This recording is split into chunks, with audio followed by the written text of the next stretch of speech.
thank you all for being here this evening. This has been a very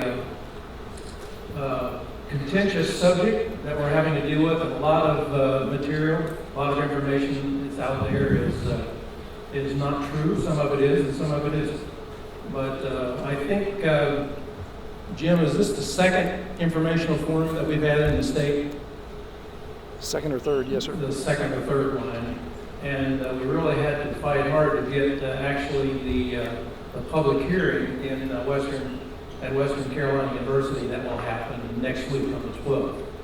So that's an opportunity for people to come and express their opinion, but they won't be able to have questions asked. And I thought it was really important that people be able to have questions and have those addressed by a panel of experts. And I'm going to introduce the panel after Jim Womack gives his presentation. But before we do that, I would like to take this opportunity to thank you for being here, and to thank Sharon and Phil Drake for the gracious donation of this facility, this incredible facility for this evening, gratis.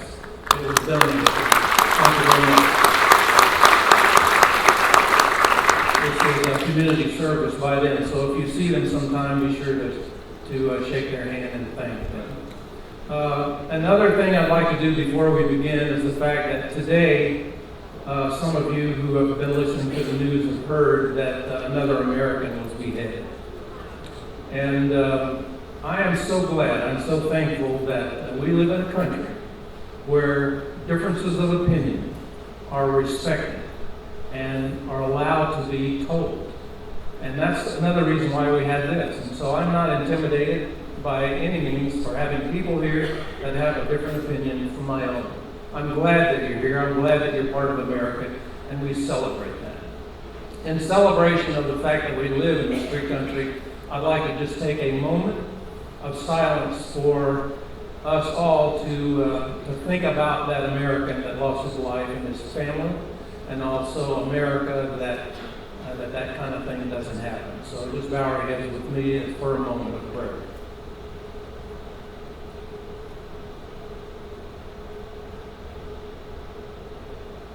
Amen. Thank you.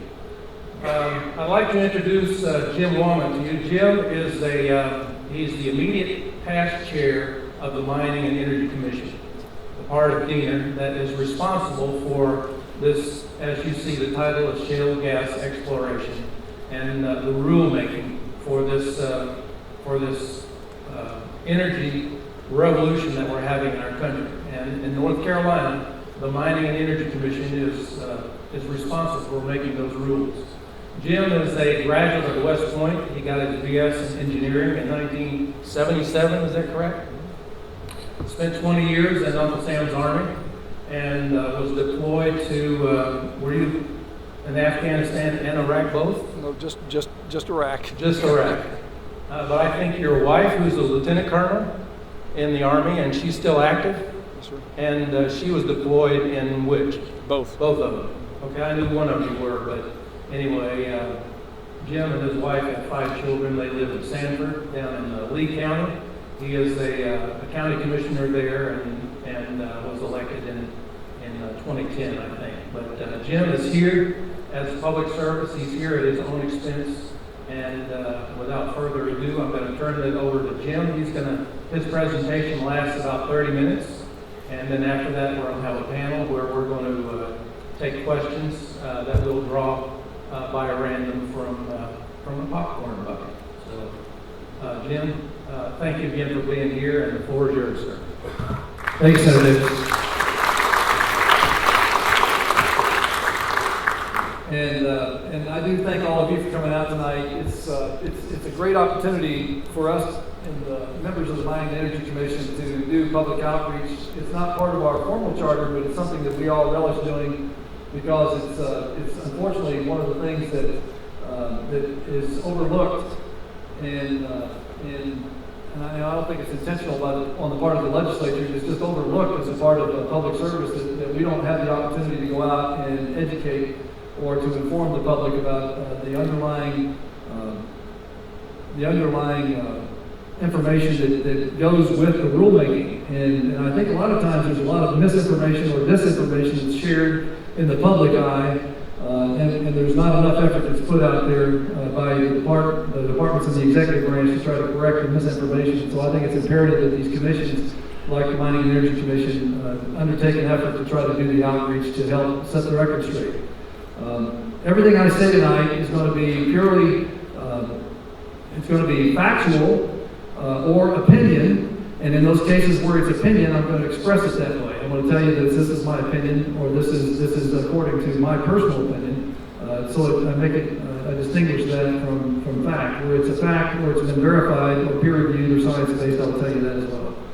I am only speaking on my own personal account. I'm not representing the Mining and Energy Commission in this presentation tonight. In fact, as a disclaimer, we're in the public comment period now of the rules development process of our first go around with rules, and so it's very important that I'm careful to distance myself from opinions about whether or not the rules themselves are good or bad or indifferent, because this is an important part of the rules development process, that we're soliciting your feedback on the rules. I'll tell you what the rules say in some cases during this presentation, but I won't defend the rules tonight, because these rules were developed with public interaction, but they're not final. And they won't be final until after we receive your feedback on the rules. We've deliberated that feedback. Then we move forward through the rules, through the Mining and Energy Commission's final adoption, then to the Rules Review Commission, and then on to the legislature. So we still have a few steps to go in the rules development process, and I'd be remiss if I didn't remind all of you that we do have one formal public hearing left on September the 12th at 6 p.m. not far from here on the Coloway campus. At the, I think it's going to now be at the Field House. I think they've changed the venue from the Bardo Center now at the Field House, because they're expecting a large crowd. And I would encourage all of you here that have time on that Friday night, September the 12th, to attend that particular hearing, and especially get there early, an hour or so early, if you want to sign up to speak that night. You have about 3 minutes to speak. I'll be there. I may or may not be the presiding hearing officer that night, but I'll be there, and we'll take your public comments. We will not be able to answer your questions that night. Unfortunately, we're only allowed to receive your feedback. We're not allowed to take or to answer your questions. So I'm going to move on through this presentation. I'm going to take about 30-35 minutes, and then once we're done with with my presentation, which is kind of a smorgasbord of rulemaking discussion, legislative action, and a little bit of a few tidbits about shale energy economics, and a little bit about where we are in exploration and development in the state. We'll take your questions, and there's an expert panel here. I think Senator Brock is here. I think Dr. Jeff Warren is here. Teresa Vick from the Blue Ridge Environmental Defense League is here to represent some of the environmental concerns and issues with this subject. And then we'll take your questions at random, drawn from a bucket, and hit us with your best shot, and we'll hit you back with counterpoint and counterpoint. So go on to the next slide. Okay, so, and we might want to try to sharpen the focus just a little bit with that. This is a map of the United States, and these blue bubbles that you see on this map represent all of the shale plays, what we refer to as shale plays, which are shale development areas around the country. These little blue bubbles represent the various areas that have been developed and are currently, or have in recent years have been in production for shale energy. When I say shale energy, I'm referring to both natural gas as well as natural gas liquids, and in some cases crude oil. These are the plays around the country. The ones that you hear the most about now that are competing with each other, producing the most of the Marcellus Shale, which is a massive shale play, which covers mostly Pennsylvania, New York, which is not drilling currently, West Virginia, and some of Ohio predominantly. And then you hear a lot about the Barnett Shale in Texas, the Eagle Ford Shale down around San Antonio and parts southwest, Barnett Woodford Shale in West Texas, and then the Bakken up in North Dakota in that area of the Big Sky Country. Those are the ones you hear the most about these days. Now, I would say in recent years we've also had a big development in the Utica Shale, which is this area of eastern Ohio. The Utica Shale, which is much deeper underlying the Marcellus Shale, is another area of recent development, which is really big. The one area that I would point out to you that you don't hear a lot about, but we think is very similar to the shale play in North Carolina is referred to as the Fayetteville Shale in central Arkansas. That shale play seems to be a lot similar geologically and in its type classification is what we have here in North Carolina. Okay, so what you see on this map here is mostly central North Carolina. These are the counties that comprise the central part of the state. This green splotches that you see in the northwest and the southeastern part of the map represent, and you see this is a subset here, this is the state, and these red splotches here represent what you see blown up here. These are the Triassic basins of the Mesozoic era. These Triassic basins are what we refer to as the potential shale plays in North Carolina. These are what, from Geological Survey, appears to be the most likely areas for shale development in the state. We really don't know, and anybody that tells you that they do is telling you a fib. We really don't know how productive these areas could be because there's still a lot of survey and development that has to be done in those areas. What we do know, I will tell you about tonight, is mostly located in and around Lee County, in the central part of the state. Lee County, which is my home county, is where most of the seismic work has been done, where most of the core drilling has been done over the last 30 or 40 years, actually the last 60 years. That's where most of the survey work has been focused, mostly because it's where a lot of the coal development took place in the early part of the 20th century, and that's where we knew we had hydrocarbon deposits. But there have been survey work that's been done in the Davie Basin, the Dan River Basin up in the northwest near the Virginia line, and then along this string in the Deep River Basin, extending all the way up into Granville County and all the way down into Hanson County. So these are the counties, the 14 or so counties, which appear to have the greatest potential for shale energy development. What has to happen before, or what likely will happen before for actual development, physical development of the deposits will occur in the state is seismic survey. These typically will be done by fiber-sized trucks, which will enter the state in quite an expensive process. But these trucks, which are specially equipped with electronics, will do basically a three-dimensional ultrasound of the shale basins within a particular geographic area, and they'll develop a picture of the geologic undercarriage of the county and or of the region, and they will be able to develop a better picture of what is underlying that surface area. And that from there they can determine whether or not you have potential for further exploration, and then that further exploration normally is core drilling. And those core drilling samples will then are very expensive to take, and so they use the seismic work, which is a little less expensive, to focus in on the areas that they want to develop. They do core drilling, and from those core drilling, they verify the deposits, the hydrocarbon deposits. Those deposits will then result in a commitment of great expense to go in and do the oil and gas drilling. So there's really kind of a three-phase process, typically, not always followed this way, but typically before any actual drilling with drill rigs, investment, and fracturing occurs, as well as stimulation occurs, is a three-phase process of seismic work, then core drilling, then hydraulic fracturing and horizontal drilling. Now, the core sampling has actually already occurred in Lee County. We've had a number of core samples taken over the years, dating all the way back to the 1940s. And in the 1940s, it was done because we knew we had coal bed methane from the old coal mines, the Egypt coal mine up around the Cumnock formations on the Deep River. And what they've done over the years is they've done some core sampling in various places around the county. Out in the lobby, there's a map of Lee County that's got about 44 core drillings identified on that map. There have been 8 of those wells were drilled specifically looking for oil and gas, and the remainder of those 44 core samples that were taken were really based on the coal mines that were done. They were looking for coal bed methane and other sources of hydrocarbons. But basically, 8 of the mines, or 8 of those those wells were drilled simply looking for oil and gas. And a good number of them had oil shows, oil and asphaltic shows, which demonstrated large organic content in the rock. Here is VR Gross number 1, which was a well that was drilled in 1974, and these core samples are still retained by the state geologists, and they showed in both cases very good shows at a depth of 2,400 feet and again 33,000 feet, good oil shows in the shale lake.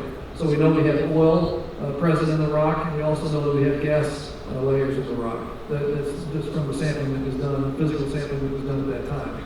That well was later capped and cemented in. At the time, the oil company that did the drilling wasn't interested in proceeding any further in the Sanford subbasin. I think it was, at that time, I think it was Chevron that may have done that work. Anyhow. So this is the subbasin, and this just happens to coincide with the district that I represent in Lee County. I didn't know that when I ran for office in 2010, but it turns out in 2011, when the Diener study came out, I discovered to my amazement that it happened to overlay my district almost precisely, and so I found myself wrapped up into the shale debate. And so now I'm deeply involved in it, whether I wanted to or not. This red line basically follows the traces of Deep River on the northwestern side of the county. It comes along, basically Highway 1 comes down this way, and then Highway 42 that runs through the county roughly along here. For those of you that might be familiar with the road network in and around Lee County. The city of Sanford is located right in here. It's the city of Sanford. So it's right adjacent or butts right up against the city of Sanford. This is predominantly a rural area. It's an area where there's not a lot of aquifers, but it's an area that has known hydrocarbon deposits from coal development over the years. There's roughly a 60,000 acre play in this basin, the sub-basin, and in those 60,000 acres that are thought to have the richest deposits of hydrocarbons. I mentioned earlier there are 44 wells that have been drilled in there over the years. These little black dots that you see all over here are where most of the wells were drilled. Along this particular seismic line, this yellow seismic line that you've seen, that was shot back in the 1990s, there were a number of wells drilled along that line that all had oil shows. Each of these dots right here were core samples that were taken. Each of them had oil shows and gas shows all up and down that seismic line. These two green lines that you see on the map were from the Reinemann study of the early to mid 1950s. There's a geologist that came through there, principally looking at the hydrocarbon deposits for coal bed methane and coal purposes. They were looking at reopening the coal development in that part of the state at that time. And the Reinemann study, which is a pretty extensive study, was what really triggered the interest in other hydrocarbons at that time. It's still a very well-documented study that's available in Lee County. So, the interest was raised in around 2010, 2011, the legislature took an interest and had the Department of Environment and Natural Resources do a study, a deliberate study about gas, mainly because of what was going on in other states. There's a revolution, as Senator Davis mentioned earlier, about shale energy development in the states. 32 other states, now 34 since 2010, have engaged in shale energy development. Most of the states are doing it very successfully. A few states have had some rocky roads getting started or catching up with the rulemaking process. The Diener study was intended to do something a little different from what the other 32 states did. The Diener study was intended to get in front of the operation, study the process first, identify what's the best approach, the best technical approach for this state to engage in shale energy development before we took that first step. And so they had the department look at the other states, look at the stronger recommendations, look at best practices, evaluate what resources we knew we had here, and then identify, can it be done safely and responsibly? And the Department of Environment and Natural Resources under the Perdue administration came back and reported back to the legislature, yes, it can be done safely. This was the opinion of the Environmental Protection Agency, it was the opinion of the Department of Energy, and it was the opinion of the Department of Environment and Natural Resources of the state of North Carolina that it can be done safely and responsibly, but it requires some significant oversight. It requires a good amount of rulemaking to be done, performed in the state, and you have to hold the industry responsible. So that report is available at this website, and it is available if you want to go out to the Mining and Energy Commission's website. That report is still there. It's still a seminal report. We refer to it frequently as a seminal document that triggered a lot of subsequent activity. Subsequent to that Diener study in 2012, Senate Bill 820 was the first piece of landmark legislation.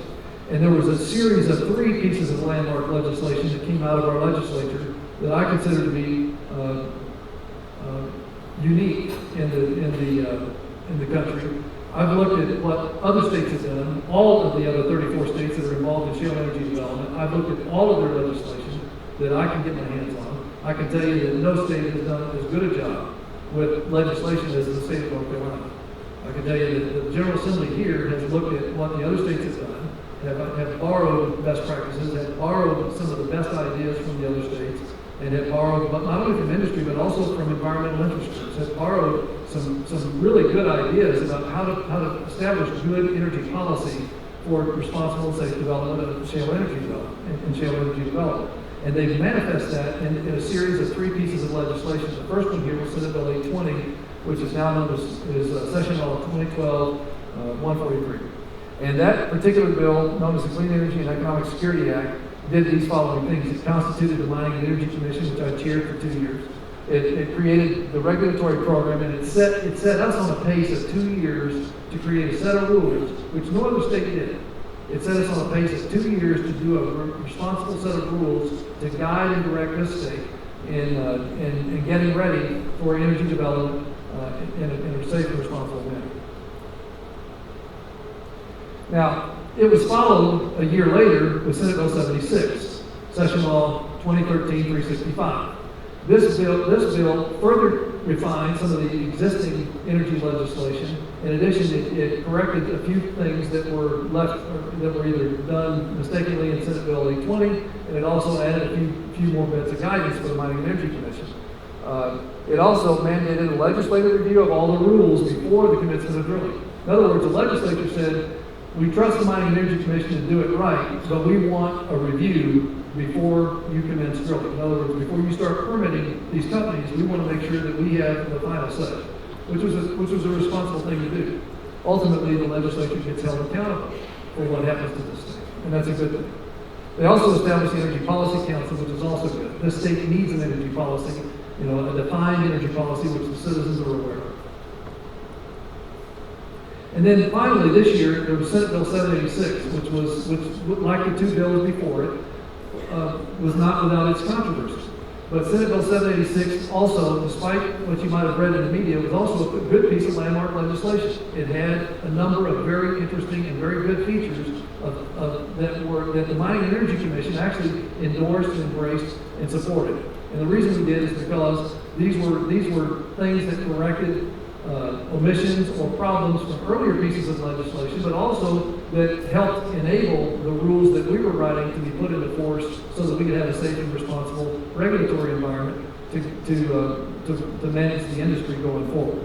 Now, you hear the term in some of the ads that you see in the radio and TV about fast tracking. You hear this term about fast tracking fracking. Well, let me just tell you, there's nothing in this bill that fast tracks anything.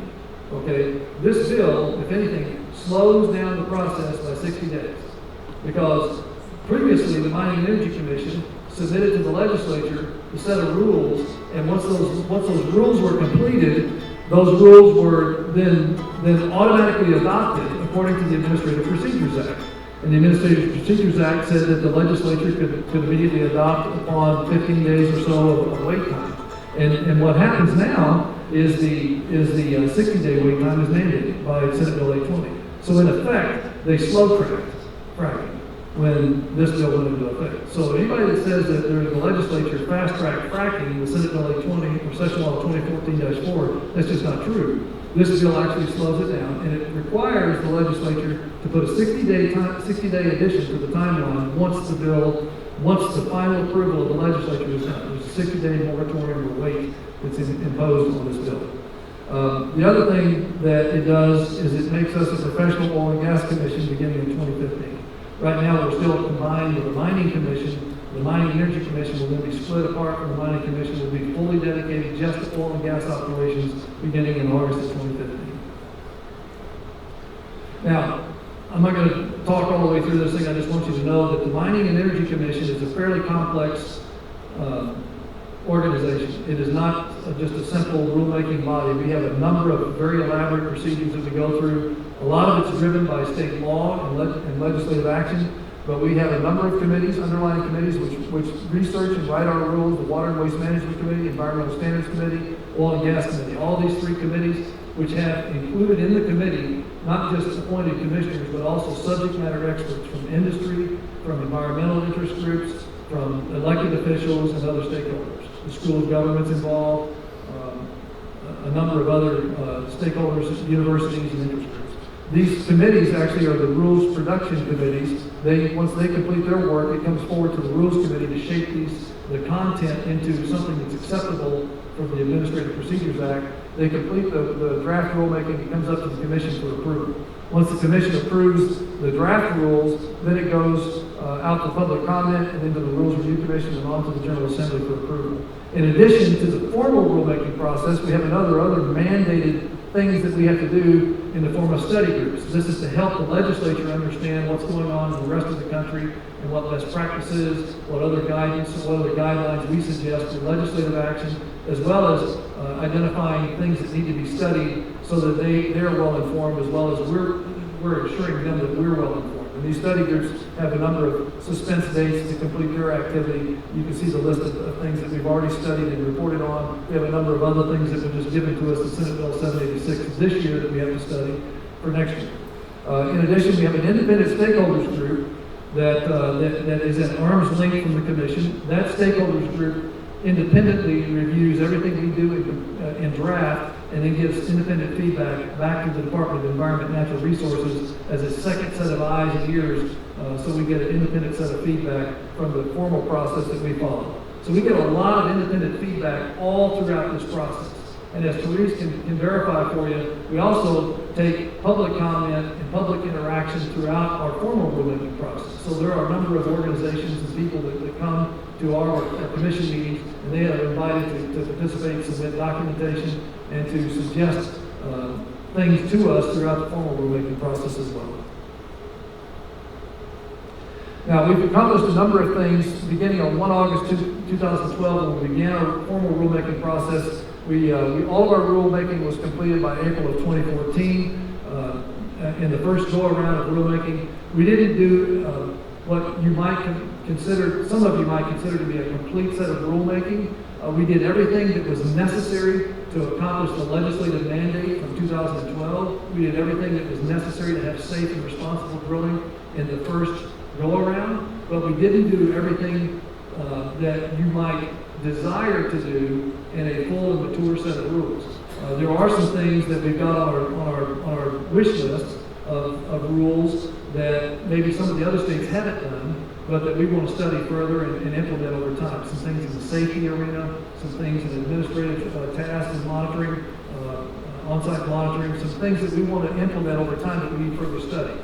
So we've got a wish list of rules that we're building, and that we're going to work on our second and third rounds of rulemaking that we will work on in coming years. But we've got what we consider to be a complete set of rulemaking. If you disagree with that, I encourage you to submit your suggestions or identify any omissions you think we had in our first round of rulemaking during this public comment period. Make sure you get those comments in before September 30th so that we can take that into consideration. Now, one of the areas that is contentious, and I'll hit 2 or 3 of these here real quickly, is the area of compulsory cooling, the assignment of drilling units, and permitting. In that area of compulsory cooling, I'll just tell you that, and I've got one slide that just tells you that there is a difference between compulsory cooling and the taking of one's rights. Compulsory cooling, for what you might have heard, compulsory cooling is really about was originally designed to protect your individual rights. There is left on the books the law of compulsory cooling, or the way the state statutes are today for compulsory cooling, which basically says that a pooling order can be issued by the Mining and Energy Commission if, in the opinion of the commission, that it is in the best interest of the individual mineral rights owners in the state that an order be issued for that to not only protect the rights of the individuals that are willingly or voluntarily in the pool, but for also those that otherwise would be left out of the pool. The one thing I would tell you is that the compulsory pooling is a contentious issue there is no easy answer to that, but I will tell you that the Mining and Energy Commission would only be satisfied if there was no cooling orders ever to be conducted. That would be the best case for all of us, because it requires a lot of hearings, a lot of work. It is not our desire to ever have to issue a cooling order. And we do believe that there's more study and more effort that needs to be put into that. We have made a set of recommendations to the legislature on what we think would be the ideal cooling situation and scenario, and we're waiting for DENR now to put its recommendations together. They're supposed to report out by early next year.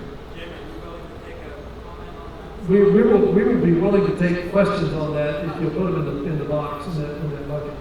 Now, the assignment of drilling is, I need to identify that very quickly. You need to understand, though, before any drilling occurs, you have to have a drilling unit first. And before a drilling unit will be assigned, and you need to understand that drilling units are also assigned by the Mining and Energy Commission. We're not going to assign a drilling unit until and unless there is a couple of things in place. One, you have to have a number of voluntary landowners who have agreed that they've got leases and that have agreed that they want to have drilling done on their land. So the Mining and Energy Commission is never going to issue a drilling unit to a group of landowners or to a company if there's not a substantial number of voluntary individuals that want to have drilling. They're never going to do that. I mean, if one guy comes forward and says, I got 5 acres and I want a drilling unit of 600 acres and I want all these other people compelled into that drilling unit, it isn't going to happen. It's just not going to happen. The outcry over that would be enormous. The Mining and Energy Commission has got the authority to issue or not issue a drilling unit, and the criteria that we're going to be using is we want to see the voluntary cooperation of the members of the drilling unit. They need to have leases, voluntary leases assigned to that company or with a company to be able to join that pool so that a drilling unit can be assigned for that particular piece of terrain. Now, the other thing I will tell you is that there has to be a surface unit agreement. Now, I heard a lot of discussion about, there's no requirement in the rules for a surface unit agreement. That's a bugaboo. That would be a real problem. Well, the surface unit agreement is also a requirement that the Mining and Energy Commission is looking for. You can't have a pad, you can't have setbacks, you can't have all these other things that the Mining and Energy Commission has put together in its rules without a surface unit agreement. So if you don't have a voluntary surface unit agreement by at least one of those landowners in the drilling unit, you're not going to get a drilling unit. There's not going to be any wells permitted. You're not going to get past square one if you don't have a drilling unit assigned. You're not going to get a drilling unit if you don't have a service unit agreement, and that's going to be voluntary. There's not going to be any involuntary drilling units. No involuntary drilling units, no involuntary service unit agreements. So just understand there are safeguards in place in this process. If you look at the rules, you'll see that those safeguards are built in. So if you think that the safeguards aren't clearly enough articulated, then make a comment on it and submit that to the Mining and Energy Commission, how we can make that more clear to you. Okay. One other comment, let me go back 1 second to that slide. I just want to point out that Gina McCarthy, who's the current EPA administrator, says, and I'm just quoting her here, there's nothing inherently dangerous in fracking that sound engineering practices can't accomplish. That's just a quote from the current EPA administrator. Go ahead, next one. One of the things that we spent an enormous amount of time on, and I'm not saying it's perfect, but I will tell you that we spent an inordinate amount of time on well safety standards, or on well standards and well construction. That's a very important part. We found that lessons learned in every study that we did, from every science-based, peer-reviewed study, said that if you will fix your well standards, if you will just ensure those standards are done, the cement bond logging, the safety standards of the well stringing, or the stringing of the casing, if you'll do your wells correctly, particularly in the vertical section of that well, then you will solve 90% of your problems that they've had in a lot of these other states. That is where most of the problems have had with bad casement, bad cementing, a lot of leakage, and these other problems, ruptures and other problems in other states. That's where most of the problems came. That's where we spent a lot of our time in the rules development. So it's in the well standards and the well site. So that's where we've spent a lot of our time. And again, you'll see that we follow the recommended best practices from the American Petroleum Institute, as well as we poured over what all of the other states have done, particularly the states that have been very successful with their well safety standards or their well construction standards, looking at their well casing and cementing. And we've identified, particularly the states where they have initial problems, they fix those problems by improving. We've looked at where Pennsylvania started and where Pennsylvania has ended by fixing their requirements through Act 13 in Pennsylvania. We looked at their improved standards. We've looked at Colorado, which is kind of got some landmark rulings in areas. We've identified what they've done in Arkansas, Illinois most recently. We followed a lot of what they've done with their best practices in these well-constructed standards. Water withdrawal is another contentious issue. We spent a lot of time looking at what we should do with both water withdrawal and wastewater treatment. I will tell you that in the water withdrawal arena, and this is something you'll hear a lot about later, I'm sure, there's concerns that in drought conditions or in water, where there may be shortages of water, that we won't have enough water for this industry as compared to other industries. I will tell you that has been looked at very closely by the Department of Environment and Natural Resources. It's the consensus of the Division of Water Resources, as well as the Commission, that water availability is not an issue for this industry. The consumption of water, the gross consumption of water by this industry pales in comparison to what it's used in recreational uses and other industrial uses in the state. It's just even at its peak, it is significantly less in total quality. There will never, even at its peak in an annual consumption, will never be more than 500 million gallons a year, and that doesn't even hit the Richter scale with what the water availability is for some of these major river basins where the water will be withdrawn. The other thing I'll tell you is that the water treatment technologies have improved immensely over the last 5 years, and most of these companies are now treating and reusing the water because it's more cost effective for them. And the treatment and reuse of water reduces the amount of water withdrawal you have to do and allows you to use that slick water on re-stimulating some of these other wells or reusing that in water stimulation on other wells.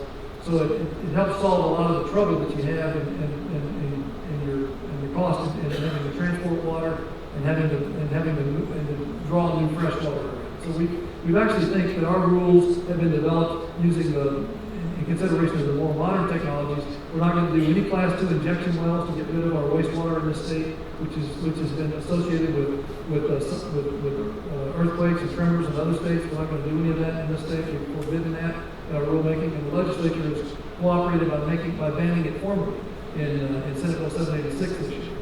They banned it formally in legislative action. So there's no class 2 injection of that wastewater. It'll be treated and reused throughout the process until such time that it has to be treated and either taken to a wastewater treatment facility at their level of standards or treated and re-released through an NPDES permit at the standards that are required to go back into the environment. Okay, so our current milestones, we're in the comment period all the way through September 30th. We have hearing dates all the way out to September the 12th. We've had 3 hearings already, and we encourage you to come to the Western campus on September 12th to participate in that. The adoption of the rules by the MEC should be sometime in November. We'll have the RRC reviewed sometime in December. The General Assembly should be approving these rules. I'm sure there'll be a lot of legislative suggestions, bills that are introduced, and amendments. But I'm guessing sometime around the March-April time period that we will see approval for that. And then sometime in the July-August time period, we're expecting to permit the first wells, assuming there's an industry partner that wants to come in and participate in that in the state. Now, we've got a number of other things we have to do in the future. I mentioned these already in passing.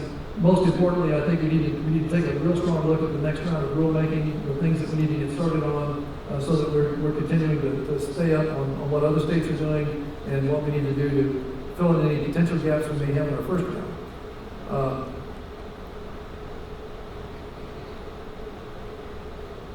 Next slide. Okay, so there's some popular myths I wanted to address very briefly, and I look forward to some counterpoint on this a little later. There are some strong opinions about these myths. The first one, there is a myth that says, this subject of shale energy development will cause toxic chemicals to enter into our air and our water. And you'll see, and I think that one of the handouts on the tables out there said that most of the chemicals that are used in the use of well stimulation or that's poured down the borehole is water and sand. That's 99% of what goes down the hole. There's the other 1%, that's what's concerned everyone. Well, a lot of what goes down that hole is listed in that handout. If you look at it, most of that stuff that goes down that hole is under your sink in your house. There are some other things in there that can be poured down the hole, but the things which are most sinister that you're concerned about, which have been used in years past in other states, most of those things are in such small quantities or diluted to such a great extent that they don't pose a health risk according to the Office of or the OSHA or to the EPA. Now there are some things that are on the banned chemicals list that we have. And there are some suggestions that we might add other chemicals to that banned chemicals list. If you have some ideas of things that should be added to that list, by all means, submit those in writing to the Mining and Energy Commission. That's the best way to get that taken care of. If you want to get more chemicals added to that list, that's the best way to take care of that. How can we do that when we don't know what's already in there? It's the banned chemicals list is published in the rule set. No, I'm talking about the chemicals that are presently using. Well, We don't the, know that. yeah. How do we know what to tell you? Let me finish the presentation, okay? Another popular myth is that people don't tell you what's in the chemicals. Most of the companies tell you most of what's going in the borehole. That is a fact. It's published on Frack Focus in this state. Please, folks, please.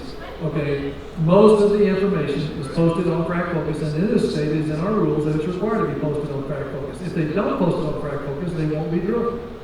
They will be ordered to cease and desist in drilling.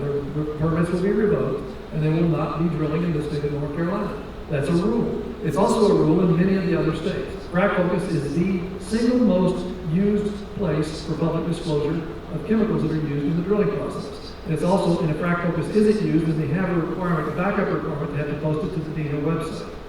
Now, every chemical that's used, every chemical, without exception, has to be disclosed to the Department of Environment and Natural Resources. The legislature has helped us make sure of that. And so everything is disclosed to the department. Everything is disclosed to the Mining and Energy Commission. Nothing goes down that hole that we don't know about at least 30 days in advance. If there's something that goes down that hole that would jeopardize public health and safety, we will know about it before it goes down that hole. And if it goes down that hole and it jeopardizes public health and safety, you have public officials you can hold accountable.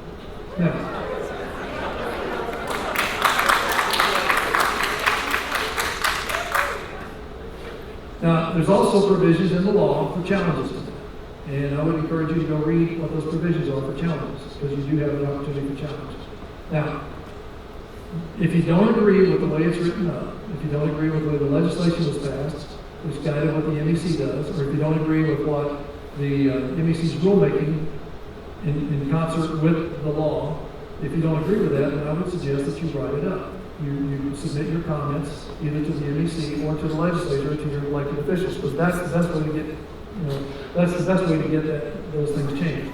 That is the way that our process works. Now, the toxic chemicals, let me just go back to that. And this is a fact, okay? This is not an opinion. This is a fact. And this is, again, verified by the Environmental Protection Agency and the Department of Energy. There has never, not in over 1 million wells that have been drilled, there has never been a documented case of communication between a well that has been drilled and the fracturing process deep underground, where chemicals from that stimulation process have communicated back up to the surface level. Never once. Not once. Not ever. Okay? Now, you can disagree with that, but it's never been documented. It's never been done. Now, that's a fact, okay? Now, there have been spills on the surface. There have been leakages in the vertical well bore where a rupture or cement job has gone bad. And chemicals have leaked. Methane has leaked out of a surface casing or conductor casing of a well. But there's never been a case of the well stimulation process or hydraulic fracturing resulting in communication to the surface. Not in 1 million wells, okay? That's been documented, that's been verified, okay? Now, if you want to challenge that, you're welcome to. And if you can find a case where that's been documented, I would encourage you to take that to the Environmental Protection Agency, because they're broadcasting that from Washington, okay? Now, fracking causes earthquakes. There have been lots of recent reports, particularly in Oklahoma and some in Texas, where they're talking about earthquakes. And let's be clear here. Earthquakes typically are anything from a minor tremor all the way up to the big one, where you're sitting on a fault line and levels the building. If you want to talk about seismic activity, me walking on the stage causes some seismic activity. Okay, so we need to be very careful. We need to be very careful when we're talking about what seismic activity is being induced. Deep underground, at a mile underground, or 3,000 feet underground, or whatever the distance is, when you're having well stimulation activity, there is a degree of seismic activity. There has never been a documented case of a major tremor of any sort from the fracturing process, the well stimulation process. There has been a number of cases in at least 3 or 4 states of deep injection wells of wastewater stimulating earthquake activity of at least a 2.3 to 3.5 or 4.2 level tremors, particularly of late in Oklahoma. It's caused a lot of minor earthquakes in and around Oklahoma. There actually have been some people receive minor injuries from that. And so there has been from wastewater that comes back from well stimulation, the flowback water, where they have to dispose of that water deep underground, has lubricated some of these rock formations deep underground, and it's caused some seismic activity. But you need to be careful because that's byproduct from the horizontal drilling and hydraulic fracturing process. That's not fracking causing earthquakes. That's wastewater that comes from that process, okay? So let's be careful, let's be a little more accurate when we talk about what causes what. Third item, compulsory pooling is not the same thing as eminent domain. Compulsory pooling is the involuntary joinder into a pool of landowners or mineral rights owners for purposes of joining a pool for drilling. Eminent domain is the government taking of land, okay? There's a difference. And just so you understand, it is not the same as eminent domain. Eminent domain is a taking, whereas pooling, you retain your authority. The only difference is you're compensated for it and that you are enjoined into that pool. So there is a difference. The police power of the state is what the legal term that is associated with compulsory pooling. And so there are some differences between compulsory pooling and eminent domain. Now, eminent domain does come into play with this industry, and there are some places where you may see that happen. Eminent domain could occur with this industry when we're talking about the rights to put pipelines and that sort of thing, or other types of machinery on your property. So if a local jurisdiction or if the state decided they wanted to put a pipeline across your property, eminent domain can come into place in that particular aspect, but not as part of the pooling process. The fourth item, industry will destroy and congest our roads. From what we know at this point, the level of activity in the state and what we've seen in other states, we're not anticipating that would rise to the same level. There is a severance tax provision in our rules, in the state's General Assembly's legislative action that would recover enough money from the drilling process to repair and upgrade the roads as appropriate. So, that's a matter that I think that the legislature has already anticipated, we've already studied, and I do believe that has been taken into account. I don't think there's any reason to believe that the roads are going to be destroyed or congested to the point, particularly with the quality of the roads that we have in the state now. The last item is that we don't have enough oil or gas here to interest anyone. And that's actually, you hear that statement used a lot. It's no one really knows what we have. I think that same statement was used in Ohio, Eastern Ohio, about 5 years ago in the Utica play, and it's one of the best oil plays in the country. So you really don't know that. I think that excuse is used to try to drive down interest, but no one really knows, and that's really industry's business to determine whether or not there's enough oil and gas interest here for that purpose. Okay, so this slide here is just to show you that there's a number of uses of gas that draws people's interest. I don't think sometimes we think about why shale gas is so important. Everybody says, well, why do we need gas? We should be focusing on renewables. Everybody, I mean, that's a popular message. Okay. So there's a point paper out there on the table out there from a very noted global warming advocate named Richard Muller from UC Berkeley, who says that every environmental advocate who believes in renewables ought to believe in shale gas. And the reason he says that is because of all the other reasons that we won't get into tonight, but mainly because it is the cleanest burning hydrocarbon, because it's an ample supply, because it cleans up the air, because it's water, because it saves, it conserves water compared to coal and nuclear and all the other non-renewables. It is, and because it's absolutely essential for wind and solar. You won't hear that talked about, but the wind and solar advocates, the engineers who do wind and solar, know that shale gas is essential for wind and solar, that you have to have, and with the current state of technology in wind and solar, you have to have shale energy. If you don't have it, if you don't have gas, you can't have wind and solar farms because they're not reliable for 24/7 performance. You have to have that for energy production. You have to have 24/7 capability to meet the demand. And that shale energy is what's used to complement wind and solar. That's everywhere it's put in, even in Europe. Shale energy is what's used instead of coal as the backup power plant for wind and solar. That's what they put in. In Texas, those big wind farms has shale gas burning. When the wind's not blowing, they crank up the shale energy turbines and those power plants, and that goes right into those same transmission lines. It's shale gas that's burning when the wind isn't blowing.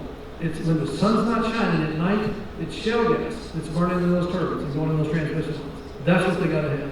That's why Texas just got through the drought that they had over the last 5 years.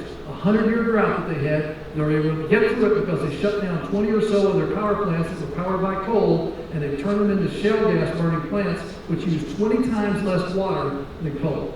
And they were able to save that much water. They got through that drought period because they saved that much water. That's why Pennsylvania's air has cleaned up 20%. Pennsylvania's air has been cleaned up by VOCs because shale energy burns so much cleaner in CO2 emissions than coal does. They've shut down those coal-fired plants and burning shale energy.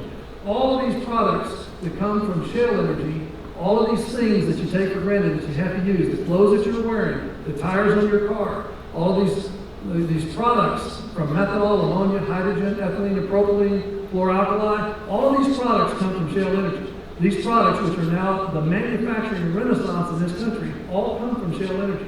They're going to come from somewhere. They may not come from your backyard, but they're coming from somebody's backyard. And they're coming into this country, whether we develop in Texas or Oklahoma or some other place. They're coming from somewhere because they're needed. And they're needed, and they actually come in a lot cleaner and a lot more plentiful supply from this country than they do any other country in the world, because we know how to get it out of the ground. Okay.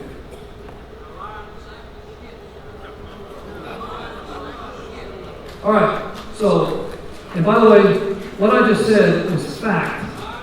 What I said is just fact, okay? That's not opinion, that's fact. And by the way, the studies that back all of that up that I just said, that brief blurb, are all out there on the table. You're welcome to go check me out. They're all on the table. You go look them up on the internet. You go pull them down. They're science-based and peer-reviewed. They're all valid studies, okay?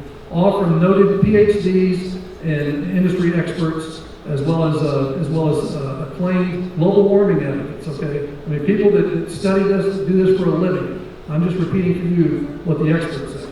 Now, there is potential. Everybody says, well, why bring them into the state? You know, what's so good about bringing shale energy into the state? Well, there are a lot of good things. You know, and I'm not going to get into all this today because we're running out of time. There's a lot of economic lift to the landowners and to the government. You know, the government gets a benefit from the tax royalties or from the taxes that it extracts. The landowners and the mineral rights owners get money from royalties and bonuses. There are direct and indirect jobs that come in from the industry. There's not a lot of long-term jobs that are supported from the industry, but there are a number of service and support contractor jobs that come in. And then of course there's the cheaper and cleaner burning power and benefits that you get from that. Next slide. And this slide, why don't we to get into all that. These are just some of the specific types of specific inputs. Next slide. Okay, so I'll close out by just saying that you can, if you want to stay abreast of where the Mining and Energy Commission is headed with its work, there's a listserv that you can, that's right here. We'll leave this up for a second. There's a listserv that you can get. You get on the email list, which it pushes out to you updates on where the commission is headed and what we're doing. You can also go out to the, you can just Google North Carolina Mining and Energy Commission. It'll take you out to our homepage. And there are a number of resources that we post out there where you can stay up to date on what the commission is doing, the studies that we look at, the reports that we're rendering to the legislature, and the work that we're doing. You know, I don't expect everyone in the room here to agree with what we're doing. A lot of you are here because you disagree with the work that we're doing, and I appreciate that. I welcome your inputs. I welcome your participation in the process. You know, the only way that we're going to change what we're doing is if you participate. And your best way of doing that is in writing or by formally coming and giving and expressing your own research or your own opinions, either orally or in writing to us, and present to us in a better way. Because that's our charter is to establish a safe and responsible regulatory environment for this industry, and that's what we're about to do. And I think you know, with your participation, we can only make it better. Okay, next slide. And that's my contact information. I answer my own phone, so you can always write my phone number down and contact me. You can also find me on the Mining and Energy Commission website. That's my email. And I do access that frequently. So, and I think we're time for our expert panel for Q&A.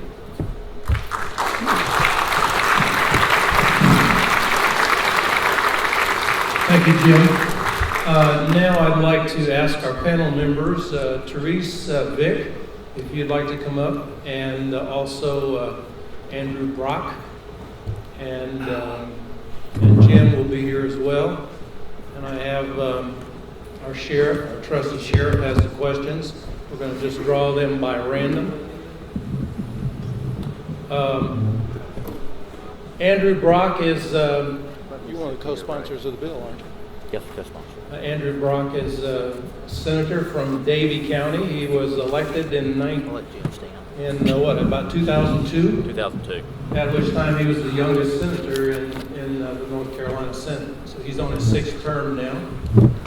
He's married and has 2 young, precious daughters. And again, these panel members are here at their own expense. Therese, I had a cheat sheet with your bio, and I don't have it anymore. So can you would you be willing to tell the people? They're out of popcorn. Okay. They're out of popcorn.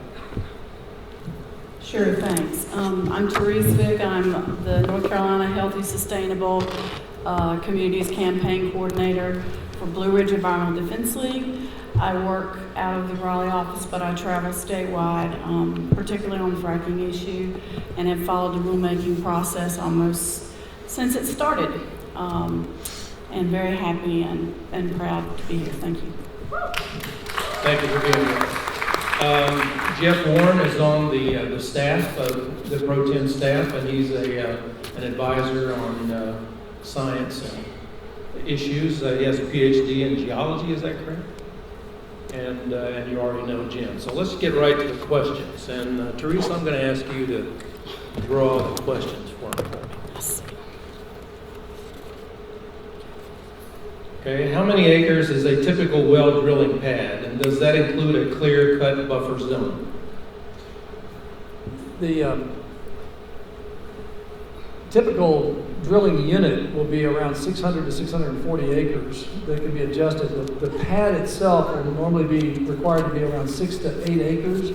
It will depend on the diagram and the area that is submitted in the plan. If it's got a lot of constraints and complications to it based on the relief of the area, it may have to be a little bit larger, but typically around 6 to 8 acres.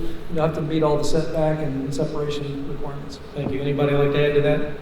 Okay, next question.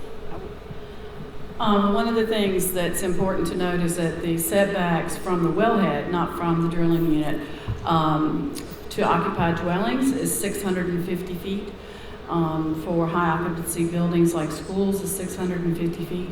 And in the case of occupied dwellings, that can be varied down to 400 feet if it meets certain requirements. So it's pretty darn close. And Maryland has proposed a 2,000-foot setback from occupied dwellings. Just recently, in the past 3 weeks, their study just came out. Thank you. Another. We're going to put Therese in charge of grabbing questions. How can it be legal to violate doctor-patient confidentiality? I understand that in some states where there is fracking, doctors are forbidden. It's illegal to discuss with patients who may have been exposed to chemicals used in fracking the possible health effects of those chemicals. If fracking is safe, how could this be? But that's the NBC rule, right? You want me to? The law that passed this year basically goes above and beyond the trade secret protection that's afforded all trade secrets, whether it's something that Apple has made as a product to some textile operation or process.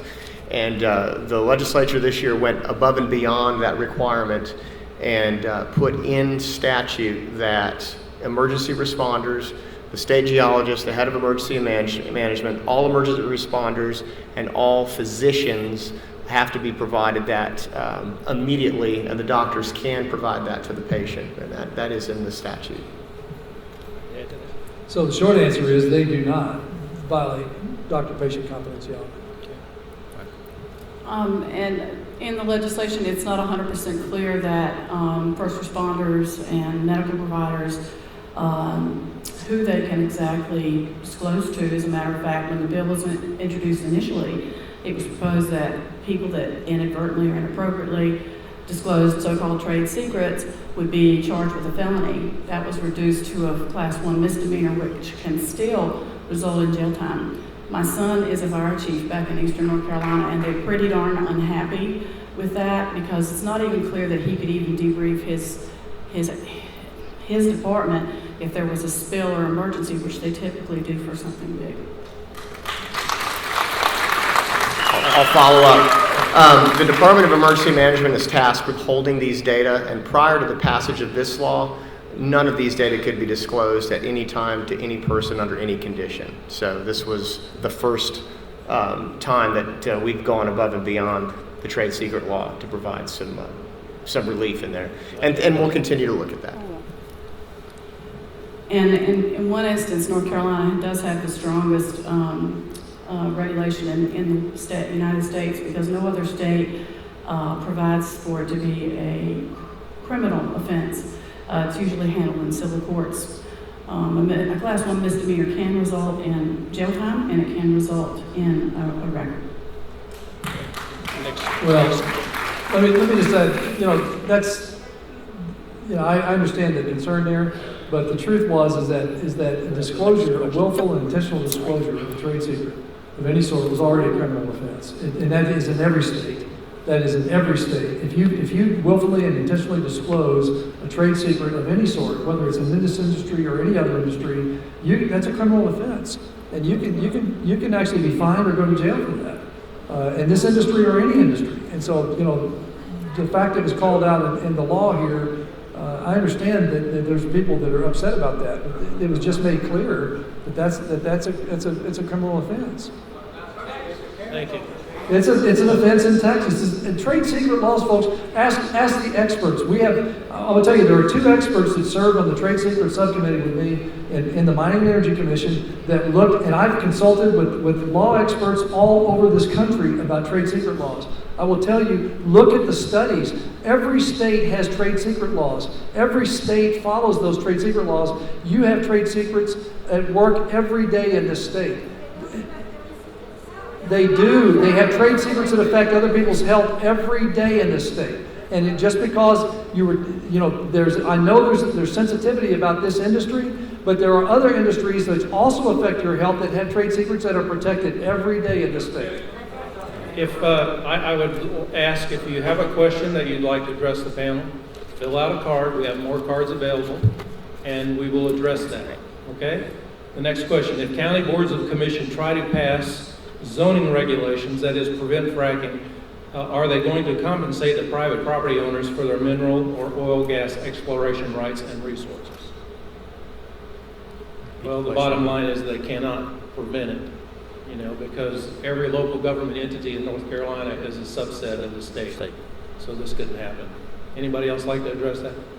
Andrew? No, that was one thing about it, that if you're looking at what one state can do, and when you're looking at preventing this, we ran into this issue with windmills across the state.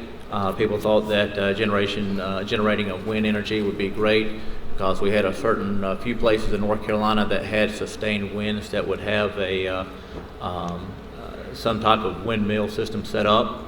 But the people in the mountains of North Carolina did not want windmills up here, and the people on the coast did not want windmills in their backyards either. So when you're looking at the windmill issue, those were vehemently fought against in those two areas. So you're looking at what counties can do and cannot do, that because they are a subset of the state, we're looking at things that are going to be safe and efficient. Next question. Fracking has already begun in the Ranger-Murphy area. Can you explain why, and if you can't, why not? Fracking is already done where? According to this question, it says in the Ranger-Murphy area in Cherokee County. Well, I can't verify that it has or hasn't been done there. I can tell you that nitrogen foam fracking has been done for a period of 25 or 30 years for other purposes, for water well drilling. They've done that to stimulate other types of activity underground. So it's not unique to this industry.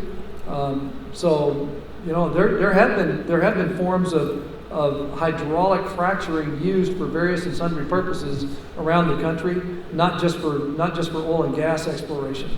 But I'm not aware if it's been done in the Ranger-Murphy area. One of the first fracking jobs done with hydraulic pressure of water was done at Pilot Mountain for a granite quarry back in the 40s. What you're probably hearing about is water well fracking with water under pressure to open up those fractures to get the well to produce more. This is not hydraulic fracturing in the case of oil and gas. That's actually still illegal in the state until permitted, and it's not permittable until the rules come online. And I'm not aware of it either, but also I wanted to point out too, since it was brought up how long this industry has been operating, when we talk about high volume slick water, horizontal, I might be getting it in the wrong order, fracturing, which is what we are talking about today. That process has not been commercially used for much more at the pace it's been than a decade. Not with the type of chemicals, not with the process. So when you hear the industry talk about how it's been around forever, yes, they've done fracturing. And as Dr. Warren pointed out, with water under pressure and some other things.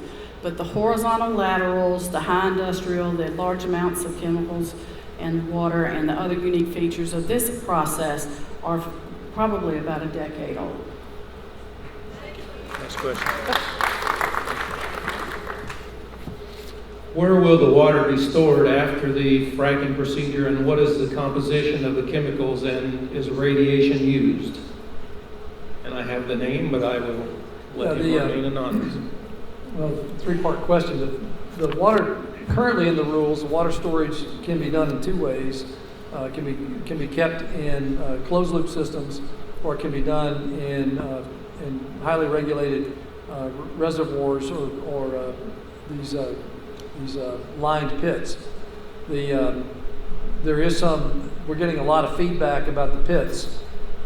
Even though they're highly regulated, there are a lot of folks that are opposed to that. If you have issues with that, I would suggest you put your issues in writing and suggest how we could tighten that rule up, or if you're opposed to it, just express that. The closed loop systems are what every industry uses, or what every state uses at the very minimum. Second part of that is the water. We want to capture and reuse the water as much as possible. The technology is there to reuse the water. It has to be treated. There's a number of processes, ionization, reverse osmosis, and a number of other processes that are used, or technologies, actually, some of which were pioneered in North Carolina to clean and reuse that water. Some of the processes to clean up radiation. In some parts of the state, you have incidences of higher level radiation coming up from underground as part of the flowback process. And where that happens, typically what you try to do is you use, there's a way to cause an ionization of that nucleus, of those the radioactive materials into a salt. You just create salts with that stuff, and then you transport it off for proper disposal, where you clean up the water, turn it into a salt, and then transport that, separate it off from the water. But it's all going to be carefully monitored and tested before it's taken off to any repository. And the radioactive elements we're speaking of are naturally occurring in the rock. Probably many of you with basements have to get it tested for radon or have it well ventilated. That's the potassium in the granite. If you ate a banana for breakfast, you actually ate a radioactive food this morning. But the shale, you have the same problem with the cuttings when you do a water well. The shale and the granite have naturally occurring transuranic compounds, low doses. And I want to point out that radioactive waste is a big problem with this industry. The industry creates large amounts of drill cuttings and other substances that are not regulated under some of the federal rules. And other states are having big problems with this stuff being taken to municipal solid waste landfills, like West Virginia, for example. Pennsylvania's had some issues. The waste is a really big problem, and we've been following that. And I'd be glad to talk with people later, but it's a huge waste stream, and our state does not have anything that would prevent this waste, unless it's hot above a certain level, from going to a municipal solid waste landfill at this time. And there's nothing in the rules that would prevent that either.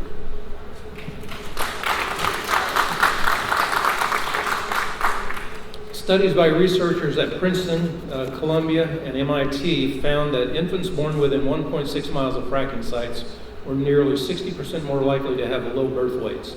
These studies suggest the exposure from air pollution associated with oil and gas wells in the Uinta Basin in Utah was the cause. Air pollution there was measured to be higher than smog in Los Angeles in the summer. In light of studies like these, and a recent report by Penn DEP, I think, that was made public, 243 cases of private well contamination, would it not be prudent to further study pollution from fracking in North Carolina before proceeding with permits? That's a really good question. Whoever submitted that question, I would welcome you to give me the MIT and the other studies. I exhaustively read and consume every study that comes up on endocrine disruption, and I try to go out and make sure that all my fellow commissioners are also reading those particular research papers, and where they aren't peer reviewed, I make sure that they are. The only two studies I'm familiar with that have been done in the last 5 years on endocrine disruption, low birth weight, and birth defects are the ones done by the University of Missouri and the one that was done by the Colorado Department of Public Health. Those two are the only two that I'm aware of that had any kind of peer review, and in both cases they were brought into serious question because of the research techniques. In both cases, they had conflicting information about. In some cases, they actually showed that it was more favorable for birth weight to be close to a well. So, yeah, I mean, I laughed at that too. I said, well, that certainly can't be correct. To be closer to a well to have better birth weight. They did show that there were birth defects that could be associated. They didn't say it was conclusive. They said that there were indications of positive association, but there were even the researchers admitted that there were flaws in the studies and that they needed to do more research. And I do agree that there does need to be more research on public health effects. And in fact, in the state of North Carolina, the Mining and Energy Commission has taken it upon itself to do a public health baseline. We are the only state in the country that is doing 5 baselines on mining on this industry before we go undertake any other type of activity of drilling. We're doing a baseline on air, a baseline on water, a baseline on socioeconomic status, a baseline on public health, and a baseline on seismic. All 5 of those baselines are being done before drilling begins in this state. No other state has done that. The legislature had the foresight to tell us to do that. And the reason the state did that is because they want to be able to differentiate between supposition and allegory and what can be documented as actually before and after or cause and effect relationships from this industry. They want to be able to say, this is what the baseline showed was the situation before drilling began, and this is what might have happened as a result of this industry through cause and effect relationships. That's a scientific way of doing your business, and that's what this legislature has told us to do. The Mining and Energy Commission has added public health and socioeconomic to the 3 baselines they ordered us to do. We are undertaking that in the drilling areas. We're doing those baselines so we can effectively measure what the delta would be between before and after. So, I think, and one of the things that the Texas State Department of Public Health also said, we're concerned because the Barnett Shale is so intense in and around Fort Worth and Dallas is so intense with all the well drilling that we're afraid that there's a lot of air pollution that could be causing birth defects or other problems, health problems. So they not only did the same kind of study there, they also did blood monitoring and urine monitoring of a lot of the families in and around Dish, Texas. They actually took human samples around there, and they found that there was no positive, they not only found no positive association, they found no significant statistical difference between people that lived in and around those wells in those areas than they did in the general population. So I will tell you, there are studies that are being done, there are more studies that need to be done, but you need to make sure that the studies are being done effectively, and they're not just looking for a conclusion. That those studies are properly researched, they're properly peer-reviewed and justified before you jump off and say that there's, that the endocrine disruption has occurred or birth defects are associated positively with benzene or toluene that came from this industry. And there was, just to finish up on the studies, there were some early studies from Duke University on water and methane containment in Pennsylvania, and those studies were also flawed in the fact that there were no baseline data. So it's impossible to say where the methane came from in the water without first knowing what the methane content in the water was prior to drilling. Pennsylvania, as you know, was the first state in the nation to go into commercial oil production back in the 1800s. A lot of shallow coal, a lot of natural fault seams, a lot of old wells. So the baseline data is extremely important, and we know that our DENR actually was working with the USGS back in 2012 they started the water sampling in the basins of interest. So we've got a long data set that we're starting to build just so we can have those data on hand. And I just had a question. If I don't believe there's a comprehensive health risk assessment being performed in the state of North Carolina prior to any fracking activities, and if there is, I stand corrected. But is there? We have some of the finest universities in the world, in the country, in this state. So it seems reasonable that would be done. Actually, we have every county actually does a health risk assessment every year. And they actually are published and documented, and you can add to that if the county commissioners wish to add to the health risk assessment. They can actually focus energy. They can focus their specific analysis in that particular county.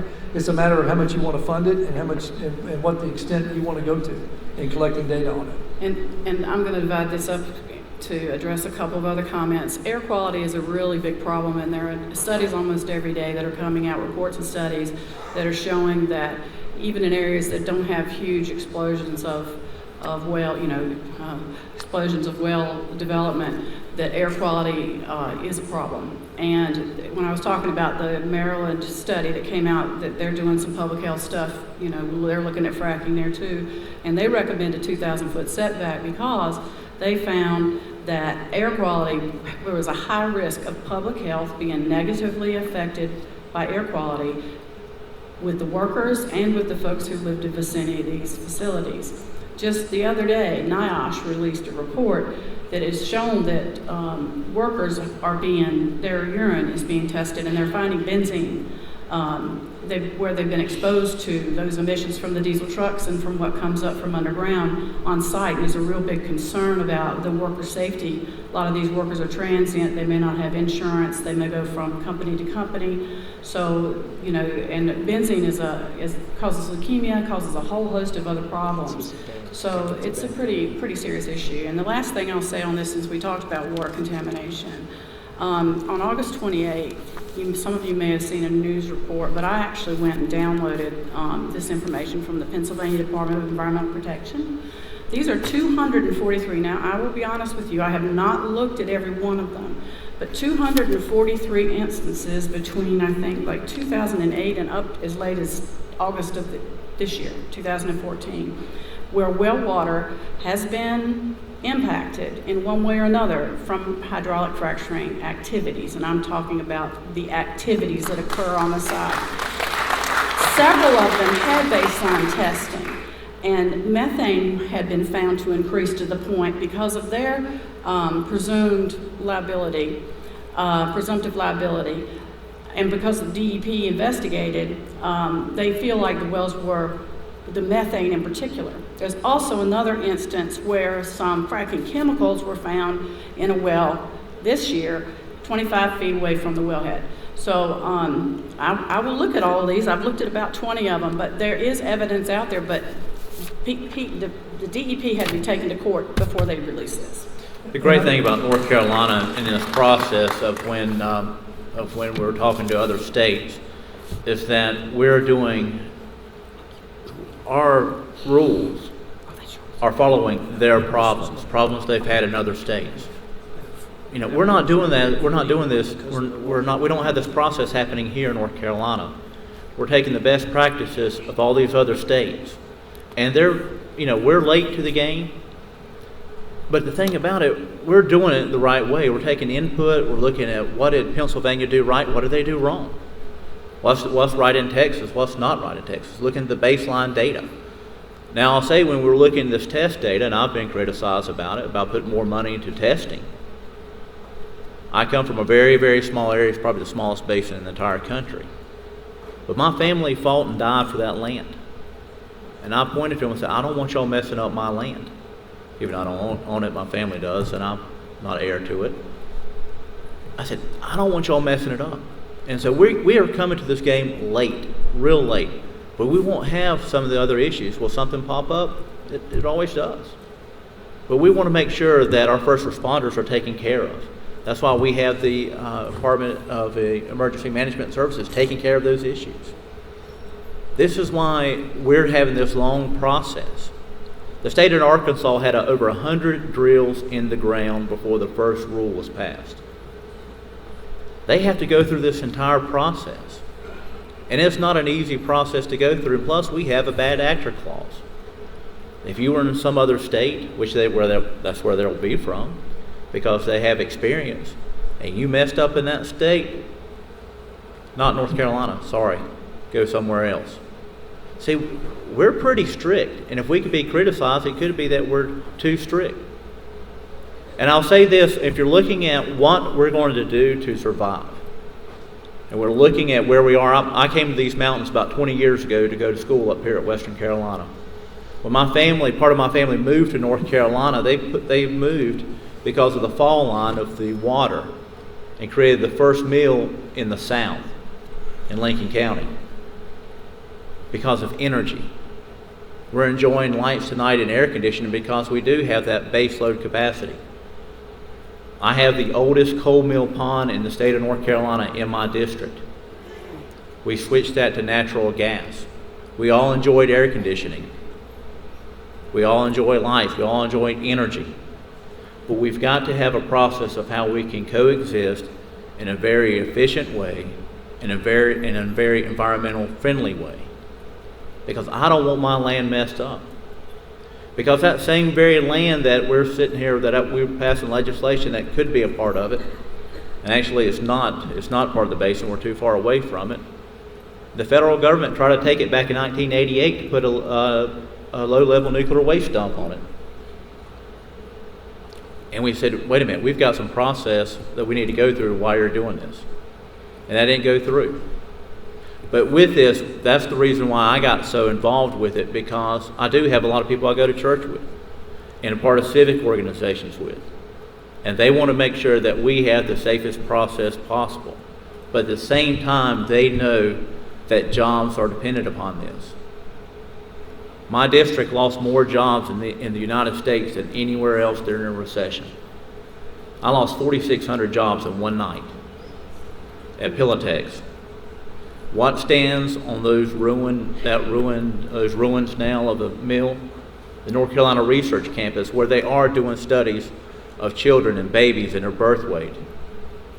I know this because I'm very involved with that type of process to make sure we are studying why North Carolina will have healthier children that are being born. What are the reasons why parents aren't eating better? I mean, that's something we have to look at, and that is an entire societal issue. But we want to make sure we do this in the right way. That's why we're having these forums. But on this, we do have there's a lot at stake in this process. And I know I kind of got off on a tangent here, but it's very important for us to make sure we get enough influence for y'all to talk to us to make sure we know what's happening. Thank you. Thank you. If your question is in here, we'll address it. How long does the pit lining that stores fracking waste fluids last? That's a good question. Depending upon the quality of the lining, it has to maintain a certain degree of impermeability by standard. If it fails, then it has to be replaced. I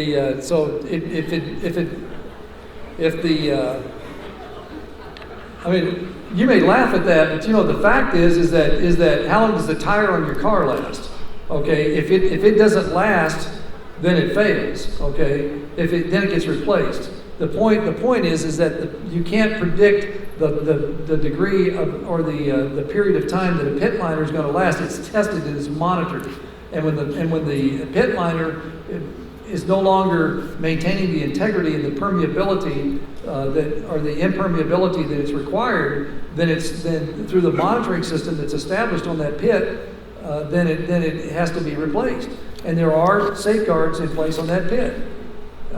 It's a standard. It's done in the state all the time. When a liner begins to fail, and it's inspected regularly, when that liner begins to fail, then the pit is drained and it's replaced.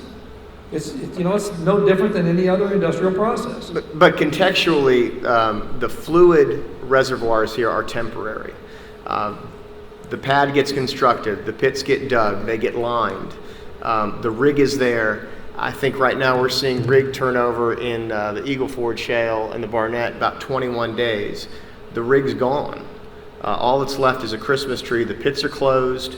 The 6 to 8 acres is restored, so there's just a small parking area for the surface facility, some pipes coming out of the ground. Occasionally there's a water tank for separation, and then a pipeline, and that's it. So these are not permanent pits. These are temporary pits for the flow back water that comes back out, and then they put that in a truck and move on. And I just want to ask a quick question. When you say a rig time is 21 days, that's per well bore, is that right?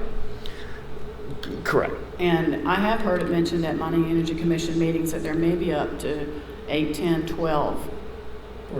Or 20. So that would be 21 days per well. Correct. Okay, thanks. I just want to make that clear. The other thing about, the question was about the waste pit liners, and those liners are almost start leaking as soon as they are installed, just because of the nature of the installation. We talked about, Blue Ridge Environmental Defense League talked about requiring groundwater monitoring wells around those pits, and they are not required.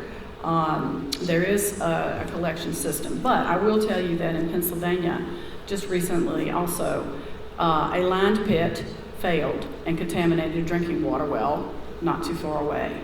And it was overlooked for a couple of years, and it was a pretty new pit, wasn't old. And I understand that the intention is that these pits are temporary, but it's not clear from the rules or from Diener who will enforce that, because disposing of the wastewater is getting increasingly difficult, as Mr. Womack pointed out.